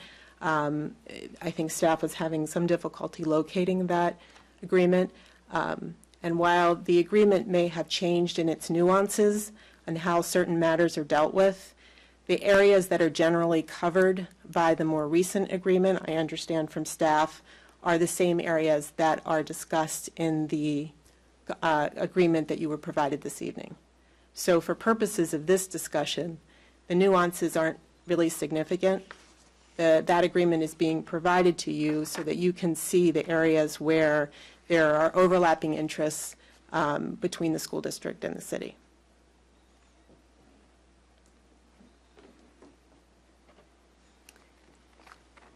Thank you. Lori, do you have any questions for staff? Yes, thank you. So I thank you, Teresa, for that explanation. And I think based on what you've said, I guess I have a question and a comment. I had asked you about guideline number 2 about benefiting the school district. It sounds like what you're saying is it's not a conflict if it benefits public, the city funds being used, to benefit and the school district, but it's about one that's exclusively benefiting the school district. So I would suggest adding the word exclusively before benefiting. I think that clarifies it, like as in the example that you gave, it's about when, if the commissioner is considering allocating funds for, say, a playground that can only be used by school district students, then that would not be allowed. And one of my questions was, in the memo, I can tell that, these are, guidelines for when there may be a conflict, but I think it would still be helpful to maybe add a sentence before the numbers 1 through 5, just saying, these are circumstances where the city, may determine in its discretion that there is a conflict, to something to that effect, to show that it's not like just because it fits into one of these categories, it's necessarily a conflict, but it's something that gives us some guidance, and then we have to, consider the facts of a particular scenario. And as to number 3, so it says it may be a conflict where the commissioner considers as a commission member or school board member whether or how to allocate school district funds, resources, or facilities, et cetera, used by or benefiting the city or general public. And my question was, is that too broad? Because it's looking at, school district funds benefiting the public. Isn't that what the school district does? So can you clarify that point a little bit? Yes, the general public there is in there because the city's constituents are the general public. The school district constituents are those who have children in the district who are then sending their children to the district, or who are eligible to send their children to the district. And so to the extent that the school district is doing something that would be really much more of a community benefit as opposed to a benefit to the school district, those within the school district themselves, it could potentially raise the conflict. Can you give an example? So, for example, it's my understanding that the school district provides field space for not only for the students that attend those schools, but also to the city, and that the city runs a number of programs for anyone who signs up for those programs and uses the district field space. I don't know that the school district would do this, but at least in theory, the school district could consider either eliminating the city's access to its field space or substantially reducing the city's access to that field space. And in that situation, the school board would be considering something that was detrimental to the city's interests. And that would be a situation where the commissioner, who is also sitting as a school board member, would be in a situation of divided loyalties that could potentially detriment the city. So that would be a situation where there is a conflict, and that there would be an issue with, from the city's perspective, with the commissioner being involved in making that decision wearing the hat of the school board. What the commissioner decided to do with that information certainly is, the city isn't in the position of telling a school board member what he or she can and can't do. What this information gives the commissioner is the knowledge of that the city would construe that to be problematic and a conflict. And then it would be up to the school board member to do with that information what he or she thinks is appropriate to do. And the city would then have the ability, if, for example, the school board member went ahead and was involved in that type of decision-making, the council would certainly have the ability to remove that person as a commissioner and end that relationship. But certainly you wouldn't be able to tell a school board member what you can and can't do. That's for the school district. So to clarify that a little, so you're saying that if there's a situation where the school board member is considering limiting the use of a ball field to only school district students, that would create a conflict because it would be inconsistent with the duty of loyalty to the public if they're wearing the hat of the commissioner. So these scenarios are when you have one person who is essentially wearing two hats. They're wearing a hat of a Parks and Recreation Commissioner, and they're simultaneously holding the office of school board member. So in my example, the commissioner would actually be making this decision as a school board member and deciding, again, this is hypothetical situation, deciding whether or not to reduce or eliminate the city's access to school district facilities, school district fields.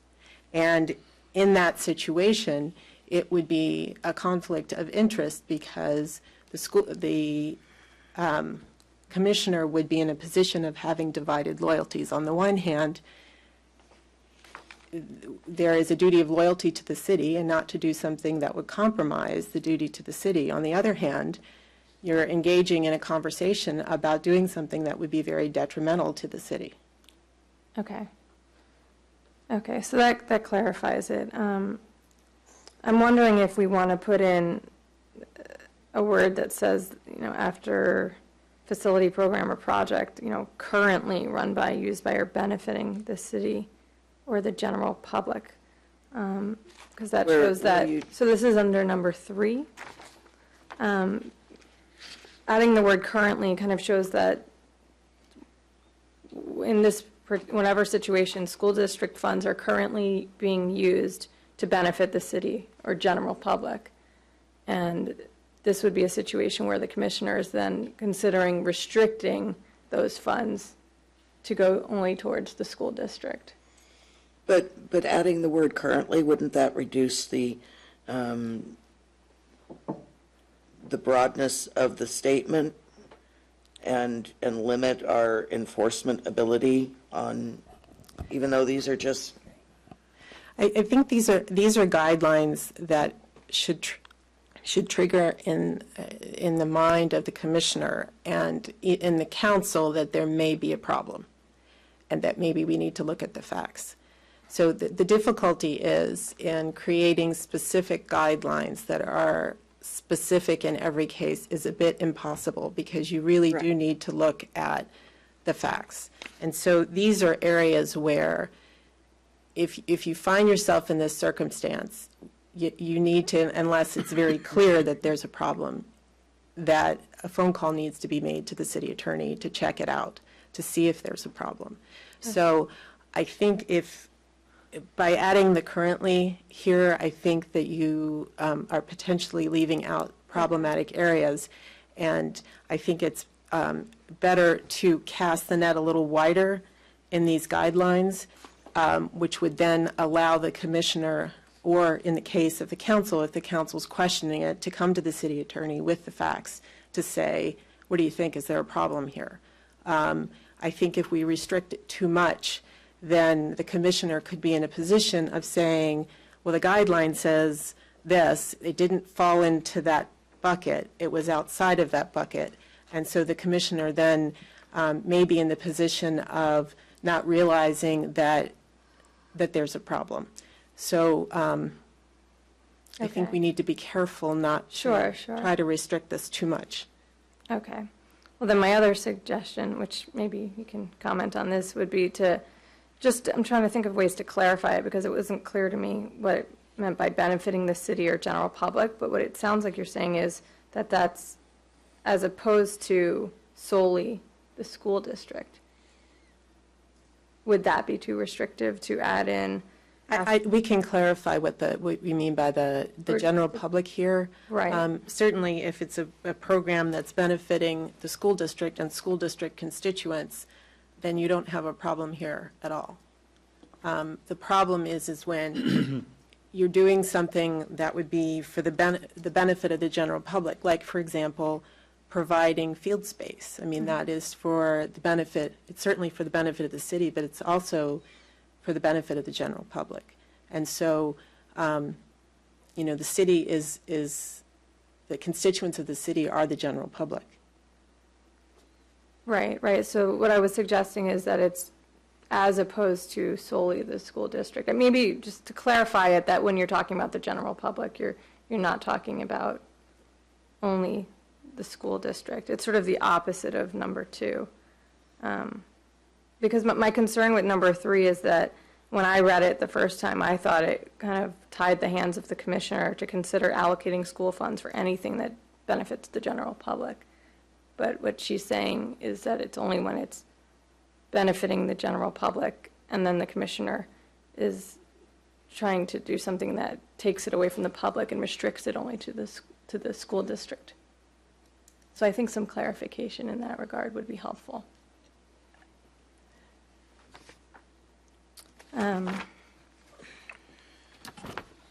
And then another question I had was, I posed the question about what about the 2x2 subcommittee? Would that in and of itself be a potential conflict? And should we include that? Because you did reference the Teen Services Subcommittee. Right.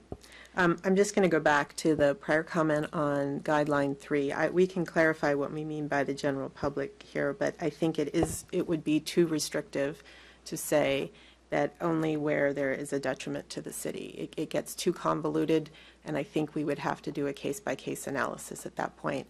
And what I would be concerned about here is that lulling the commissioner into a false sense of security about making a decision, and then after the fact, finding out it's not okay. And if we do that, we then put the city in a difficult position about what to do when that happened. So doing it this way, you have, the commissioner is on notice that if there is some question that, well, maybe this is one of those situations where it's okay, even though it fits in here, then the commissioner can pick up the phone and call the city attorney and get some guidance with facts that allow us to make a much more nuanced decision. It's pretty impossible to make a nuanced decision here completely divorced of the facts.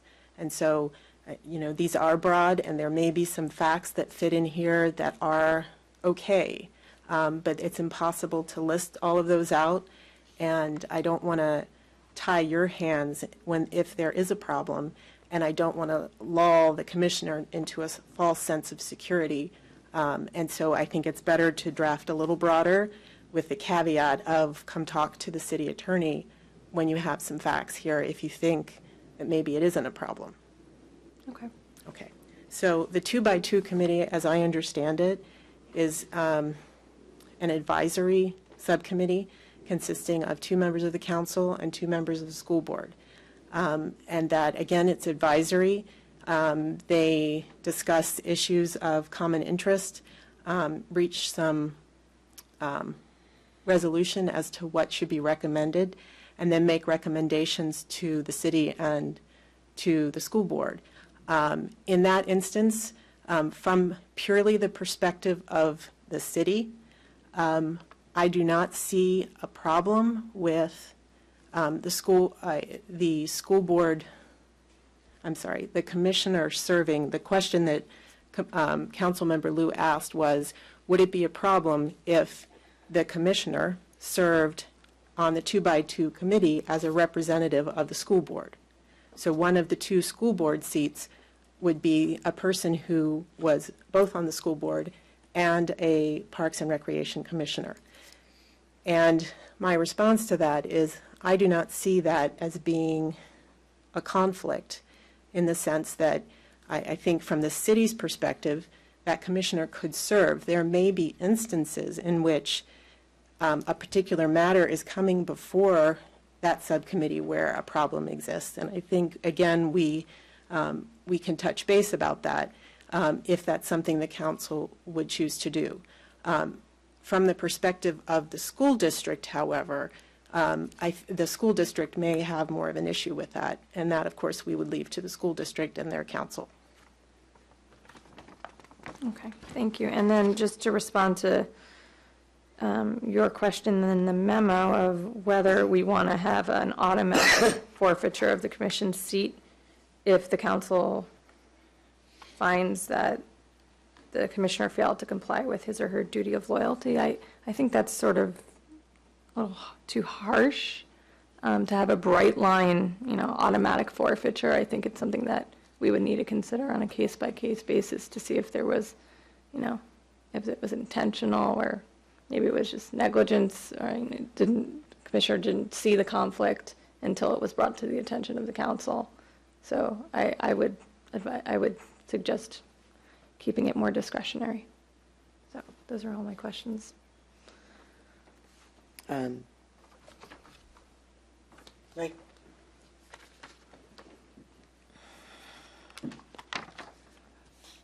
Turns out to be pretty complicated.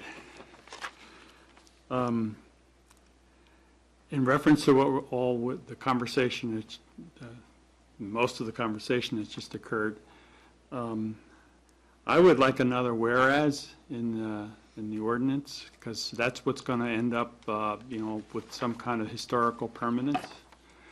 And I'd like the whereas to say something to the effect that, the Park and Rec Commissioner needs to, maybe not needs to, the Park and Rec Commissioner should confer with the city attorney whenever he or she has a question about whether some kind of divided loyalty or conflict is involved in a particular issue, and that the city attorney will have provided guidelines to help the commissioner determine when this kind of conferral is appropriate or something to that effect.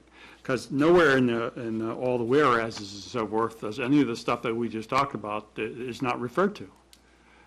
And I'd like to think that there's because of what we passed in the way of basically the ordinance resolution is what's going to be looked at 5-10 years from now, and all this conversation nobody will remember anymore unless it's in the actual resolution. So that's a kind of a suggestion for an additional whereas.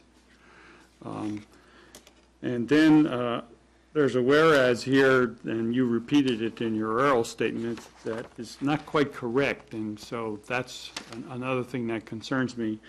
That's the whereas it said all Parks and Recreation Commission actions come to the City Council as recommendation. That really isn't true. Just traditionally, there are a number of areas in which the council has implicitly delegated to the commission various kinds of decision-making powers, and they don't come to the council. So we have a little bit of problem of putting it the way you've put it here.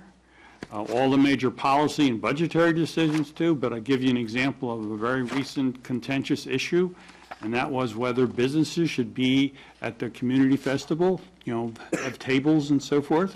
And the Parks and the council has never really dealt with that issue at all. It was the Park and Rec Commission that decided that, businesses shouldn't be there, and so then the businesses raised a big ruckus. And it was the Park and Rec Commission that said, okay, we'll let businesses in, That never came to the council. It was all done at the Park and Rec Commission level. And it was a very contentious issue.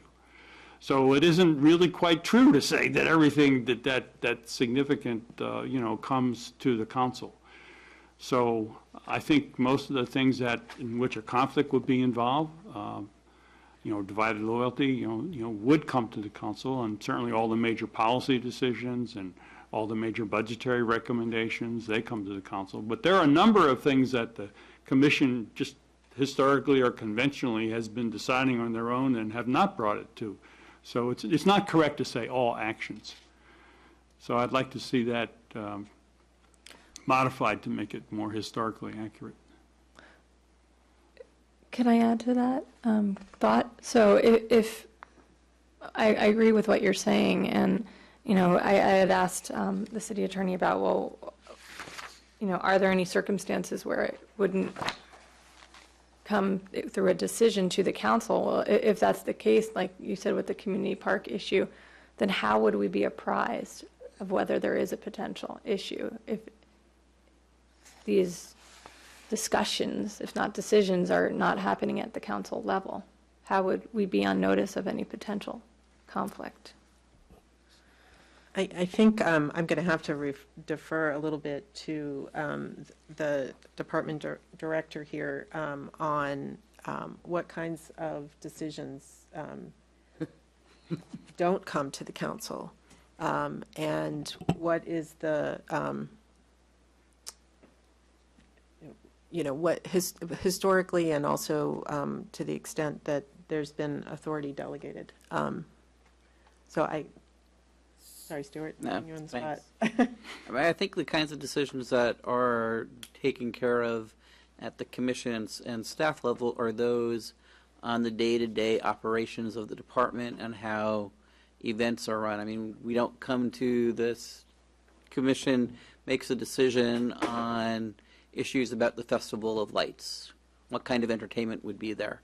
Bringing those kinds of decisions to the city council would seem to fill up your calendar way more than it needs to, or what kind of entertainment would be, or what kind of booths are available.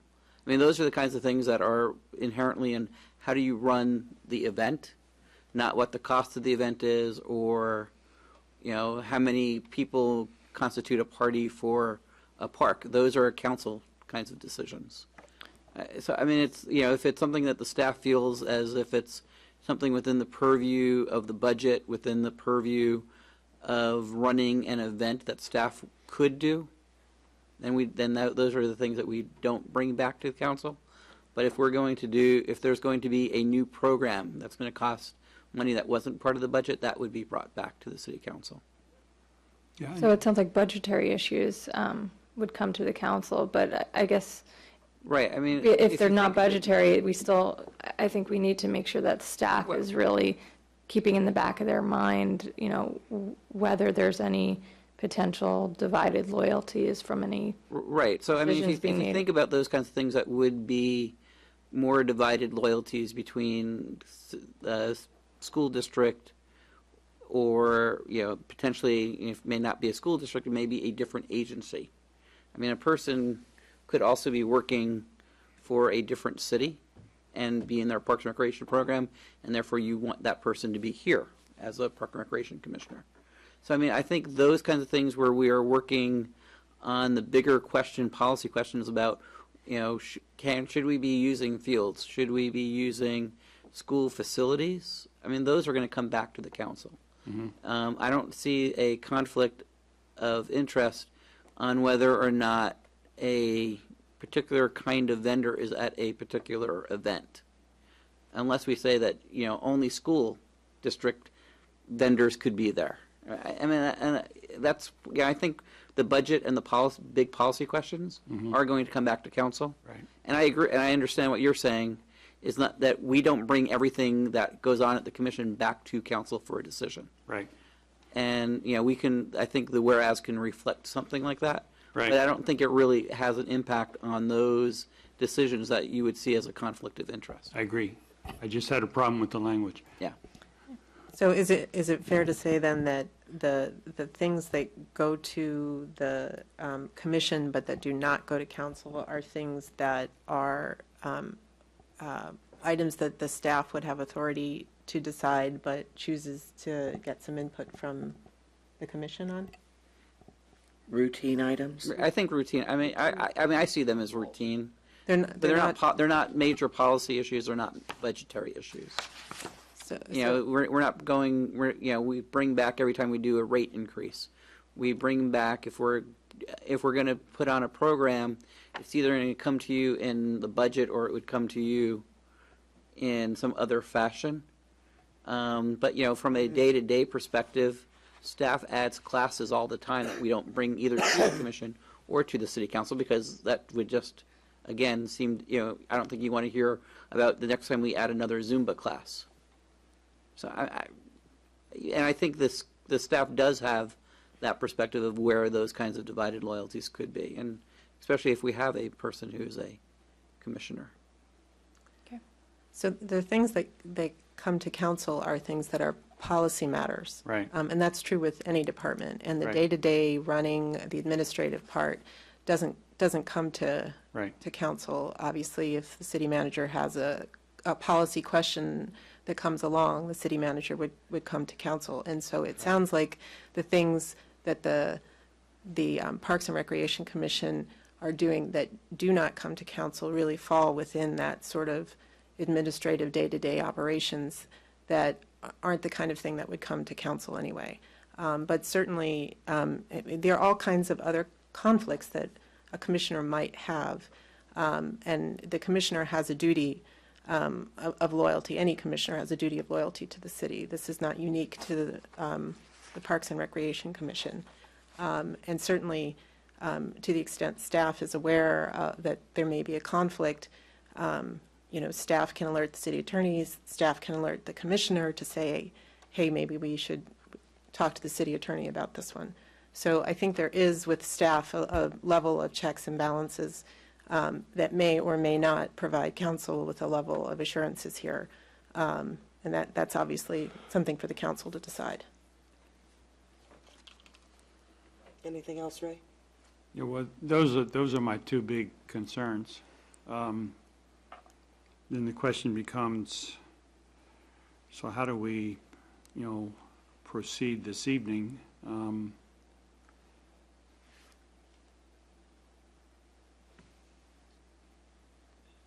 because it's proposed as passing the ordinance, I always thought that we had to have first an introduction and then at one meeting and then a passage at a second, but is it different if you're just repealing something? You don't need to go through that two-step process? Well, at this point, I think it was better, the changes that you're requesting, I think are significant enough that I think it would be appropriate to see a revision on this and then present it again. Not so much with the resolution as it stands, but adding in the guidelines and with the concerns about the breadth of the guidelines. So I think if we're going to fold the guidelines into the legislation itself, I think it would be much better practice to have the council go ahead and not approve this at tonight's meeting, but to take another look at this the next time around. That makes sense. And how is the memo folded into the resolution? At the moment, it's not, but it's my understanding from Council Member Miller that he would like to see the guidelines piece of, or some version of the guidelines folded in. Actually, it wasn't quite what I said. You wanted to make reference to the fact that they Reference to the exist. fact that the city attorney should be conferred with under circumstances in which divided loyalty is a Right. possibility, and that the city attorney, provides I see. guidelines. And I wouldn't see the guidelines necessarily listed there, but I want to make sure that the whereases include their existence. So Well, that- in that case, then it isn't. I misunderstood that you were wanting us to actually incorporate the guidelines into the legislation I wasn't itself. thinking of that unless you think that's. I actually think what you said is better. It's more flexible, and it makes Right, the that's what point I was- that there's a concern and that the city attorney should be consulted. Right, and that, and the guidelines have been, prepared by the city attorney and are available for, the commissioner to look at. I don't know what the language would be, but to make sure that it's referenced that these guidelines exist. And they're going to change over time, I would assume. And that it's something that's provided, via the city attorney's office.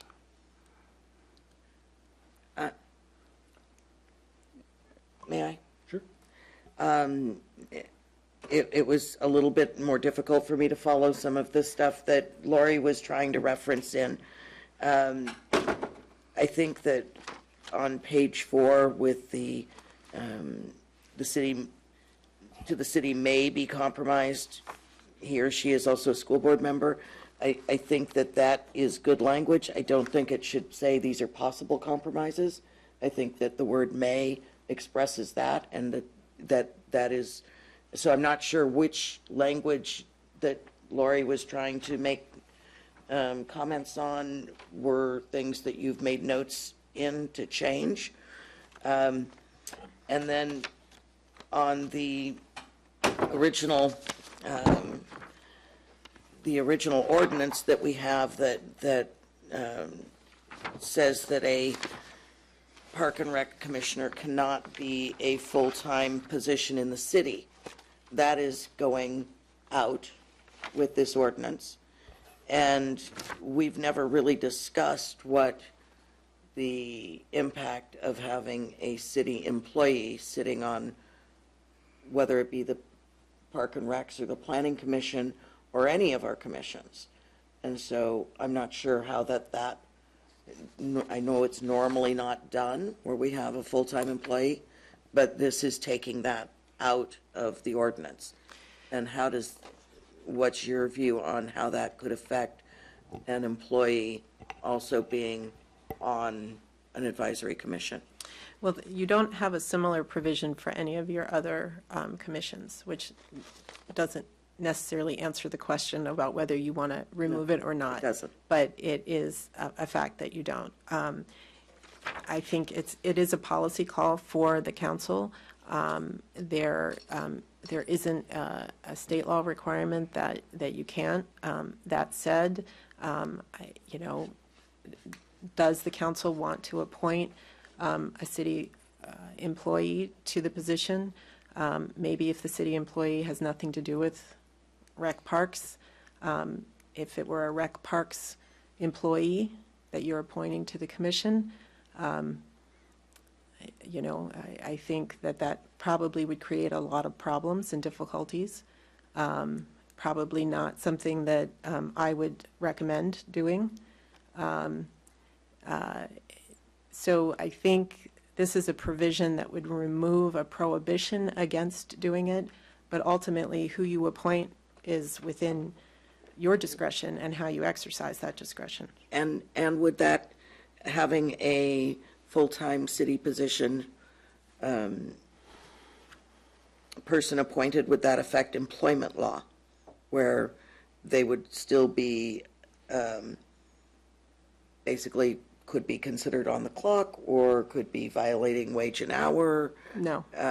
Because that, No, because this isn't a part of their, that wouldn't be a part of their employment. It would be totally separate. okay.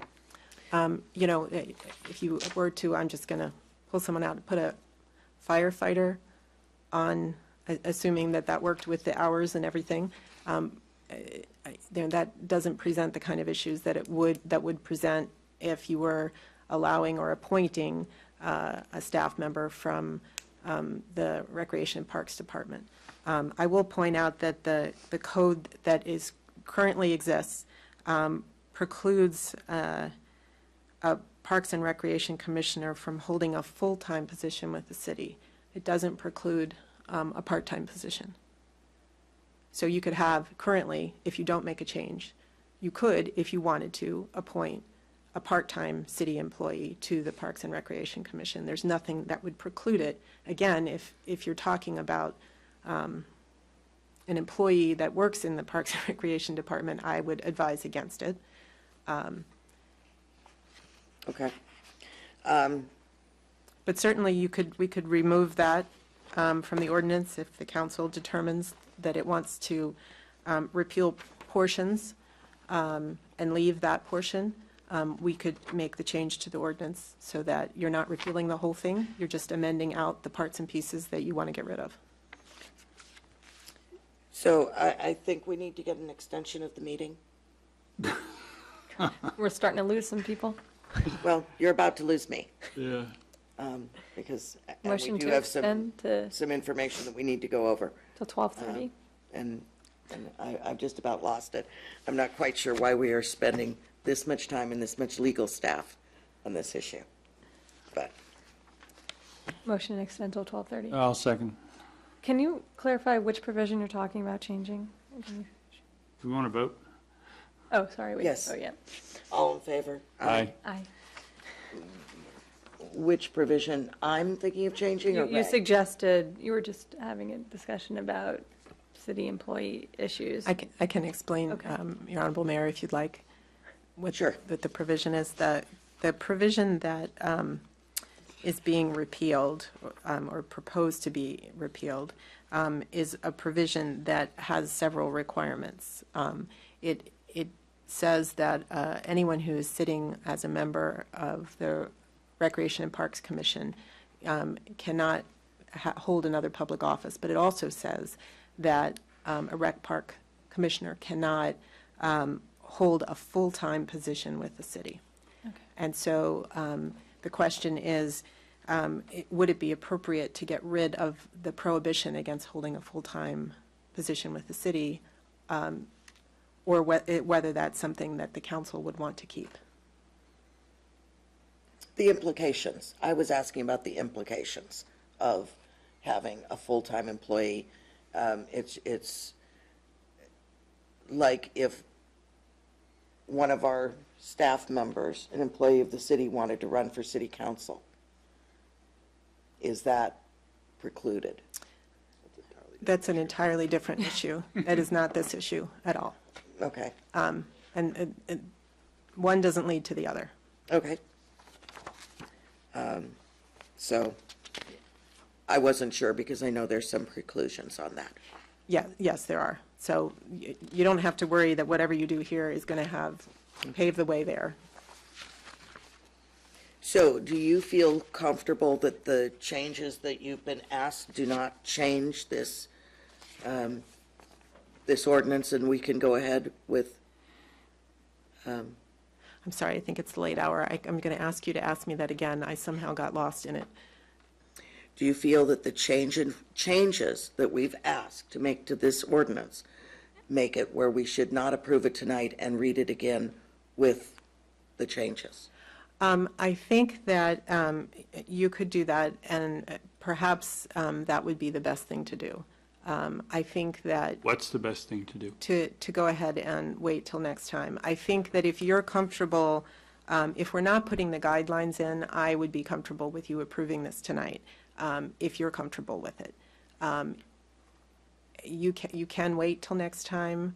I think that the city manager raised an issue about your numbers for this evening, that to pass an ordinance, you need majority of the full Constitution, and so that would be 3.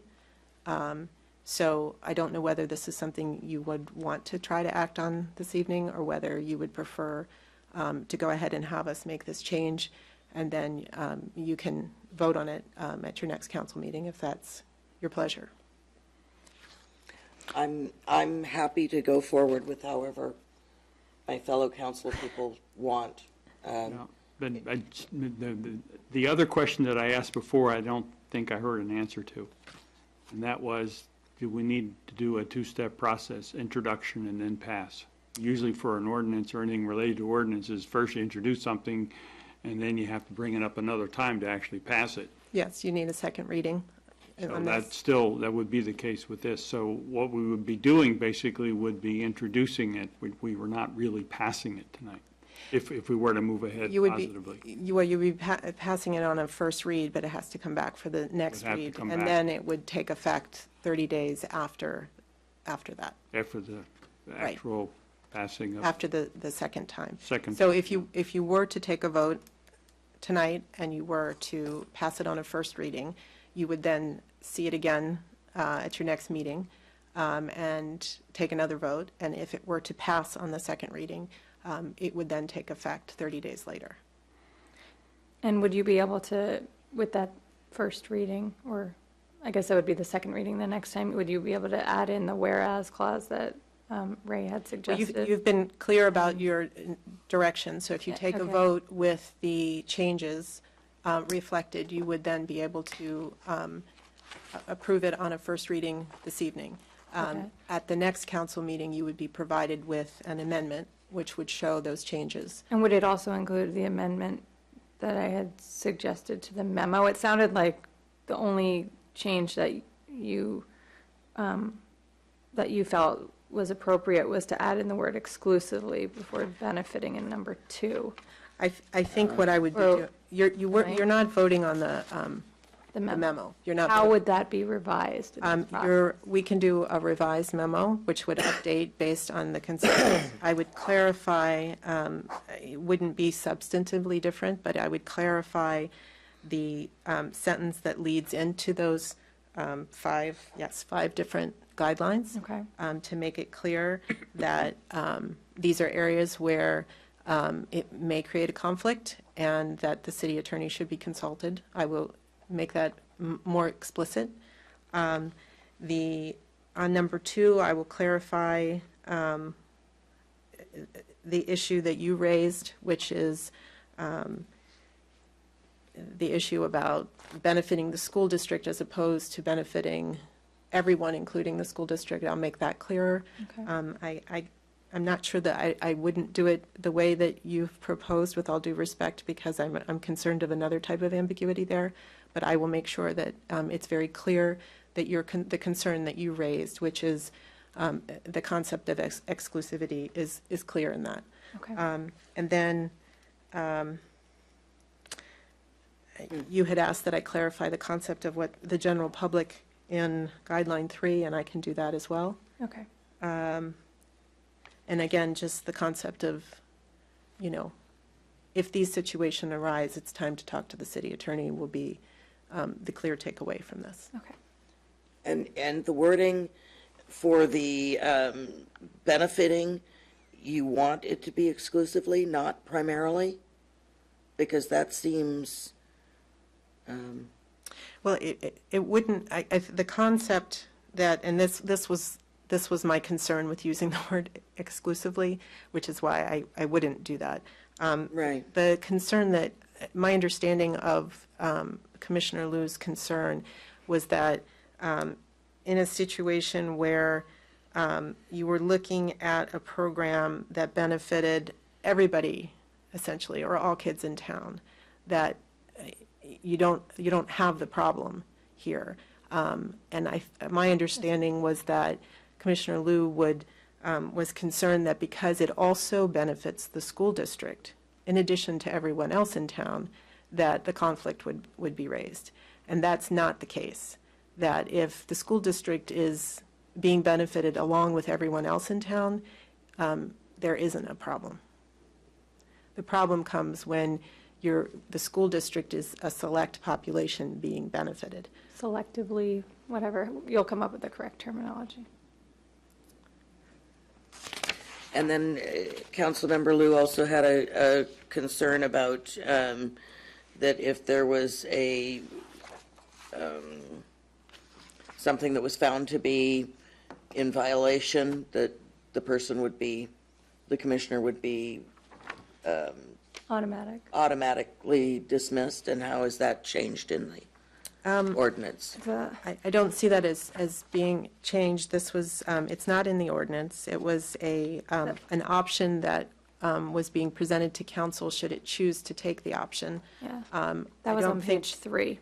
The council if the council chose to do so, the council could amend its rules, which it adopted by resolution in May of 2013, to provide for essentially an automatic forfeiture should the duty of loyalty not be complied with.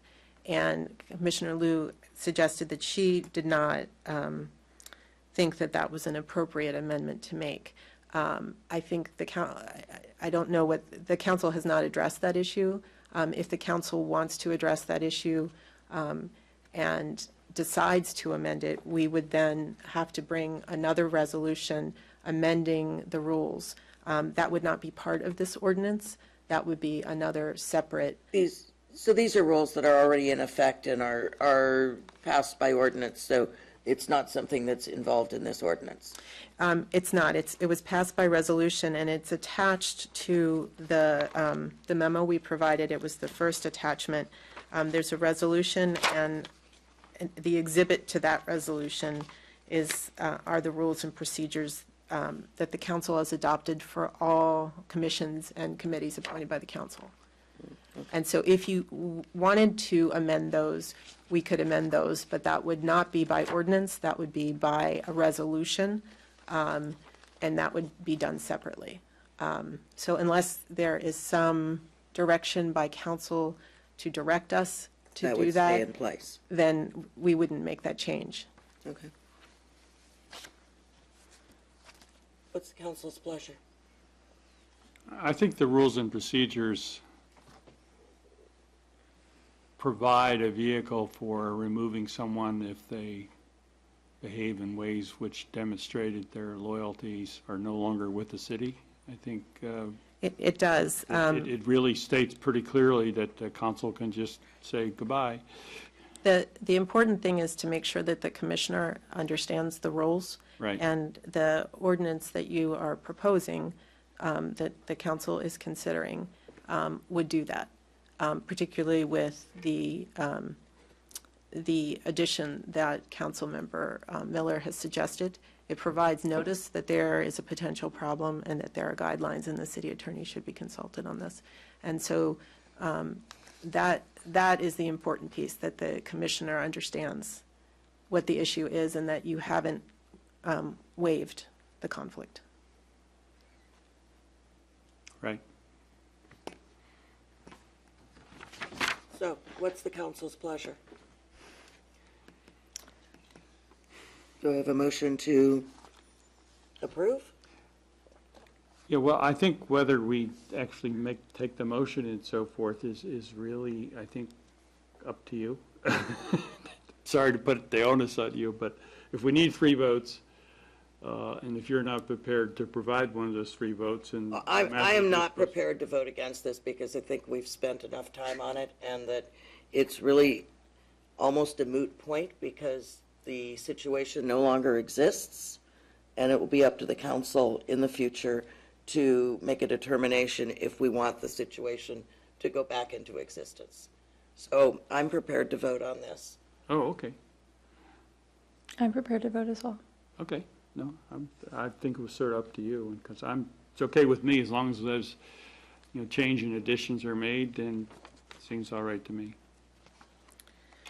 So would anybody like to make the motion? I'll make the motion. I'll, make a motion to introduce as amended ordinance number 593, repealing section 2.20020 of the Brisbane Municipal Code. May I clarify whether that includes also repealing the entire section, including the part with the full-time employment, or whether you're preserving that piece? I hate to say it, doesn't matter to me, whatever it's the council's. I think it's okay to repeal it. I think it's it's a different issue, and we might want to revisit that at another time, because, that kind of issue is not only a matter for Parks and Rec. I mean, would we want somebody from the planning department to be on the planning commission? Probably not. So as of now, I think the council can just decide, okay, this is just inappropriate, but if we want to make it a rule, if it becomes a problem, then that's another issue. Agreed. Second to Laurie's motion. All those in favor? Aye.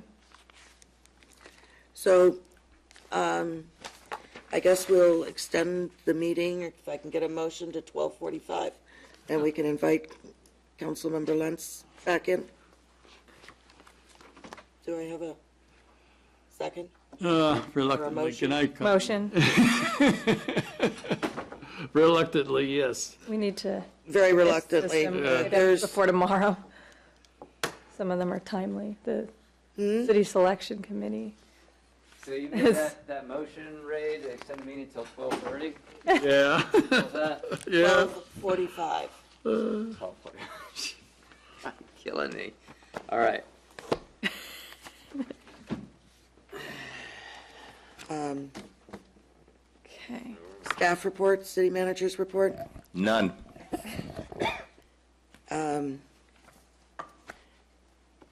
Countywide assignments, subcommittee reports.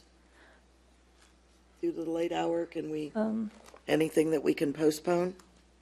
Yes, I will postpone all the other meetings I had, except for this one thing that, I like to address that is important. So on January 9th, the Attorney General of the state of California is going to be hosting 2 meetings regarding Seton. So Seton Coastside at 9 a.m. and then Seton Daly City at 1 p.m. And so the Daughters of Charity who own the Seton hospitals plus 4 others. They're losing tremendous amounts of money. They can't afford to keep the hospitals running. Within a few weeks, they're going to run out of money and have to file for bankruptcy.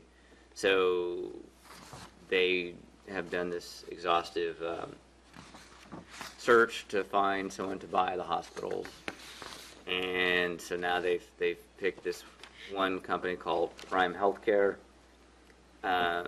Part of the rules of the state of California is that if you're going to sell a nonprofit hospital to a for-profit hospital, you have to do these hearings.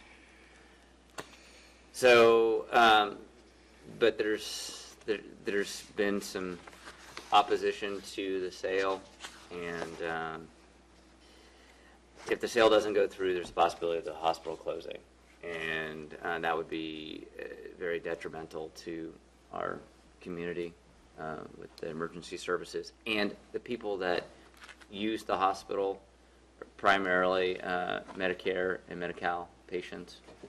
70% of the recipients, the patients, are in that category. So Daly City is writing a letter. San Bruno, I know, is writing a letter. South San Francisco. All the other cities are writing a letter on behalf of the hospital not closing. And so I would like to work with the mayor and staff to write a letter stating that, you know, we do not want to see Seton closed. So is that okay? I'd be in favor of that. So Cliff and I talked briefly during the intermission, and I think that we would want to draft a letter saying that it's a community resource for the hospital and the emergency room to stay open. I know there's some labor issues, and I don't want to get involved in those, but I do think it's an important community issue, so I would like the council's support to write such a letter saying it's a community resource. Yeah. And staff can. Question for the city attorney?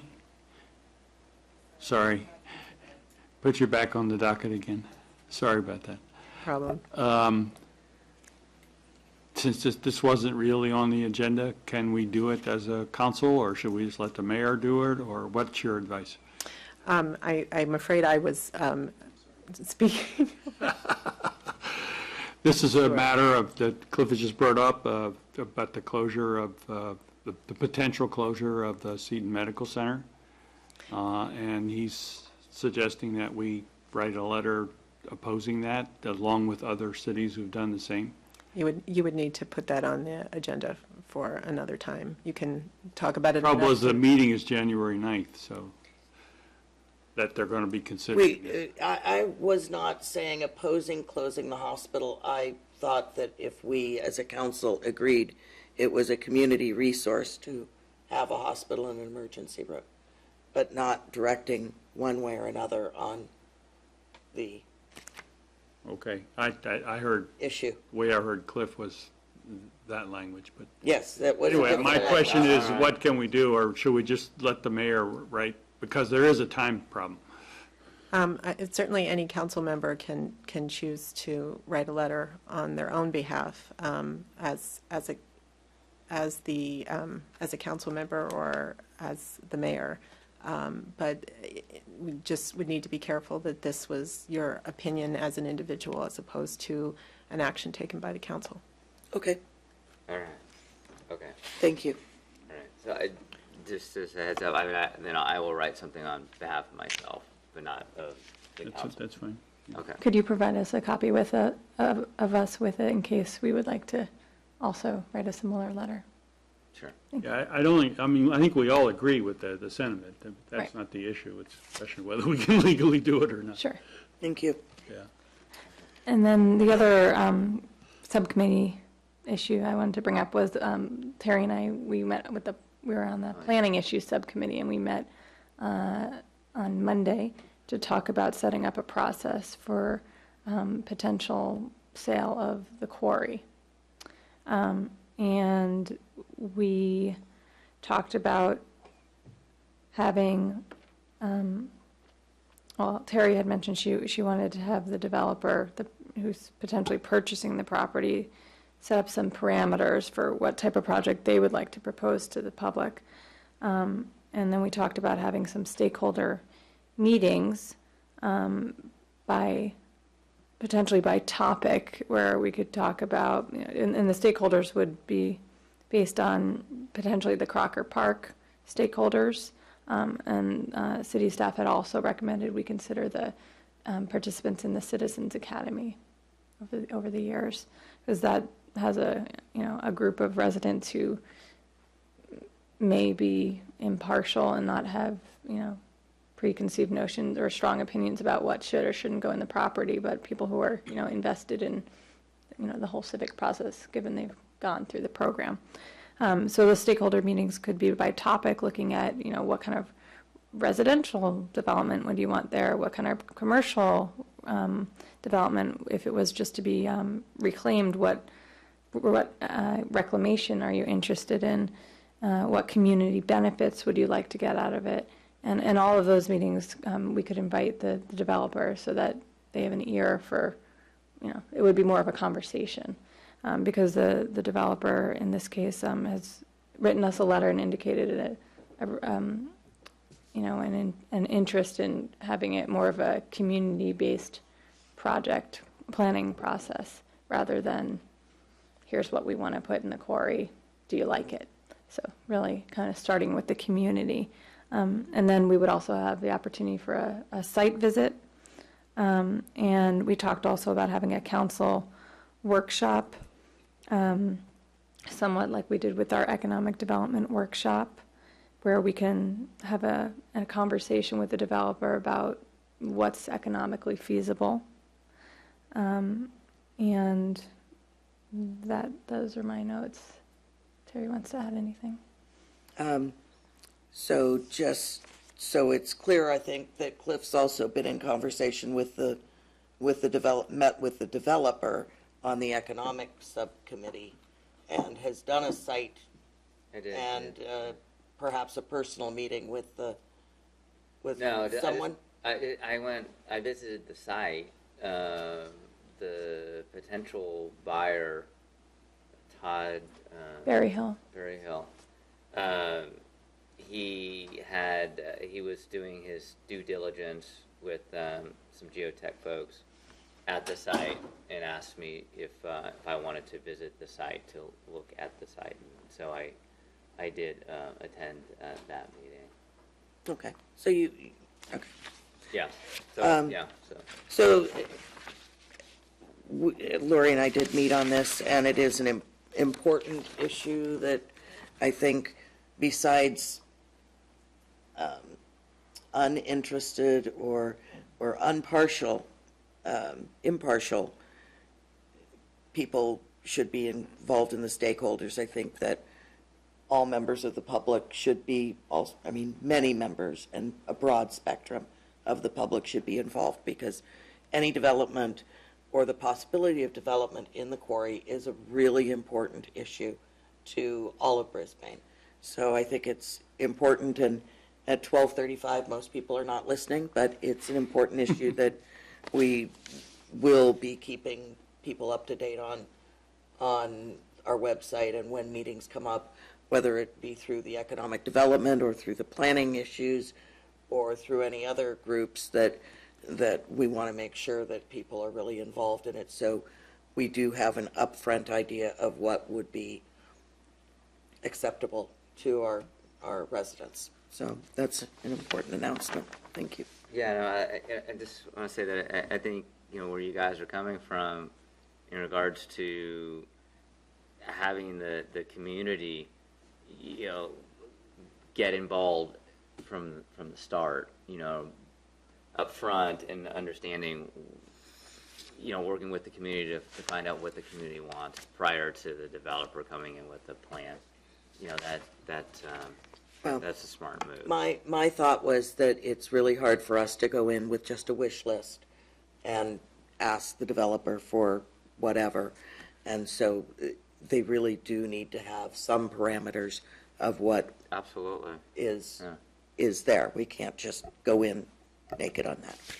Just to remind the planning subcommittee that we're going to bring this back. Excuse me. We're going to be bringing this back to the full council on January 15th. So Okay. this robust debate can happen. And Okay. Yes, prime well, time. I just want to get it out there because people need to know about it. It's an important issue. For sure. And could I, Yeah, go ahead.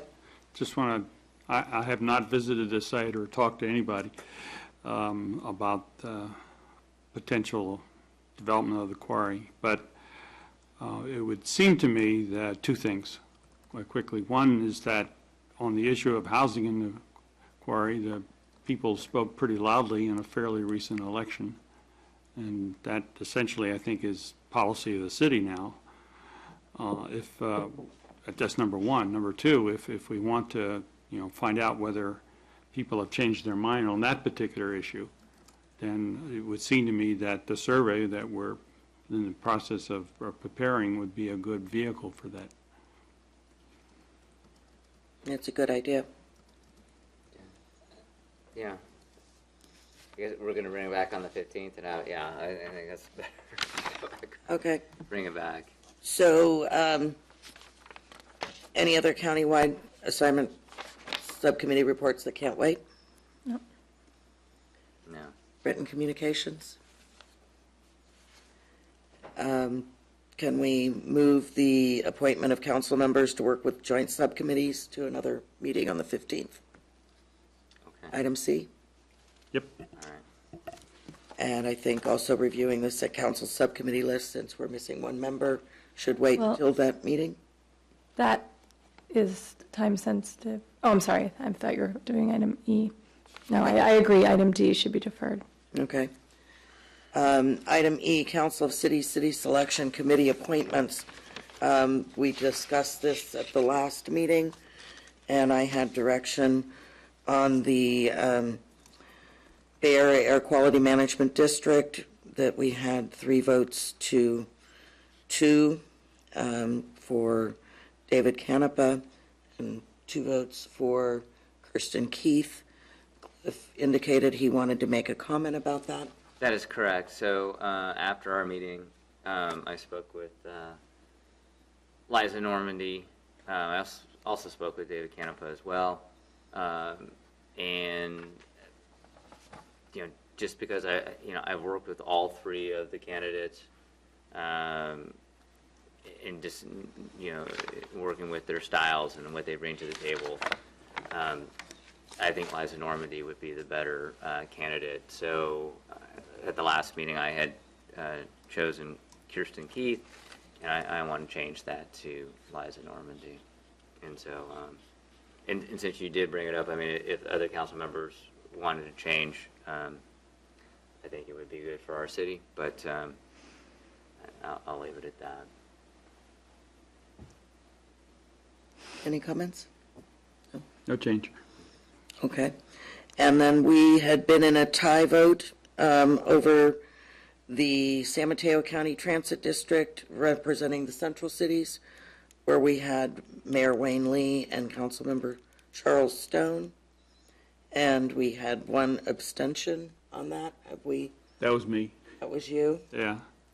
I've And- subsequently had a conversation, very good conversation with Charles Stone. And he seems to be very interested in the same kind of transit issues that we would be in Brisbane. So even though I think both are very excellent people, I think on balance I would kind of lean in the direction of Charles Stone. Okay. And any other comments? Nope, good. So, well, Charles Stone, I mean, that's who I had chosen before, so. Well, people are changing their minds here. Still same as last time. Okay, so you've given the mayor direction for Charles Stone. I know that I had talked about Wayne Lee, and so did Clark. But if the direction is 3-2, then that is the way that I will go at the meeting. And I think that we also had a question. I'm not quite sure if we did have a question on the Transportation Authority for Vice Mayor Terry Nagel and Councilmember David Lim. I thought we chose Terry Nagel. Okay, I thought we had, but I wanted to make sure, because again, one member was on the fence. So barring any nominations from the floor, I think your mayor has direction on that. Yeah. And that brings us to oral communications number 2, which we have no members of the public in attendance. So I'll entertain a motion to adjourn. So moved. Second. All in favor? You bet. Aye. Aye.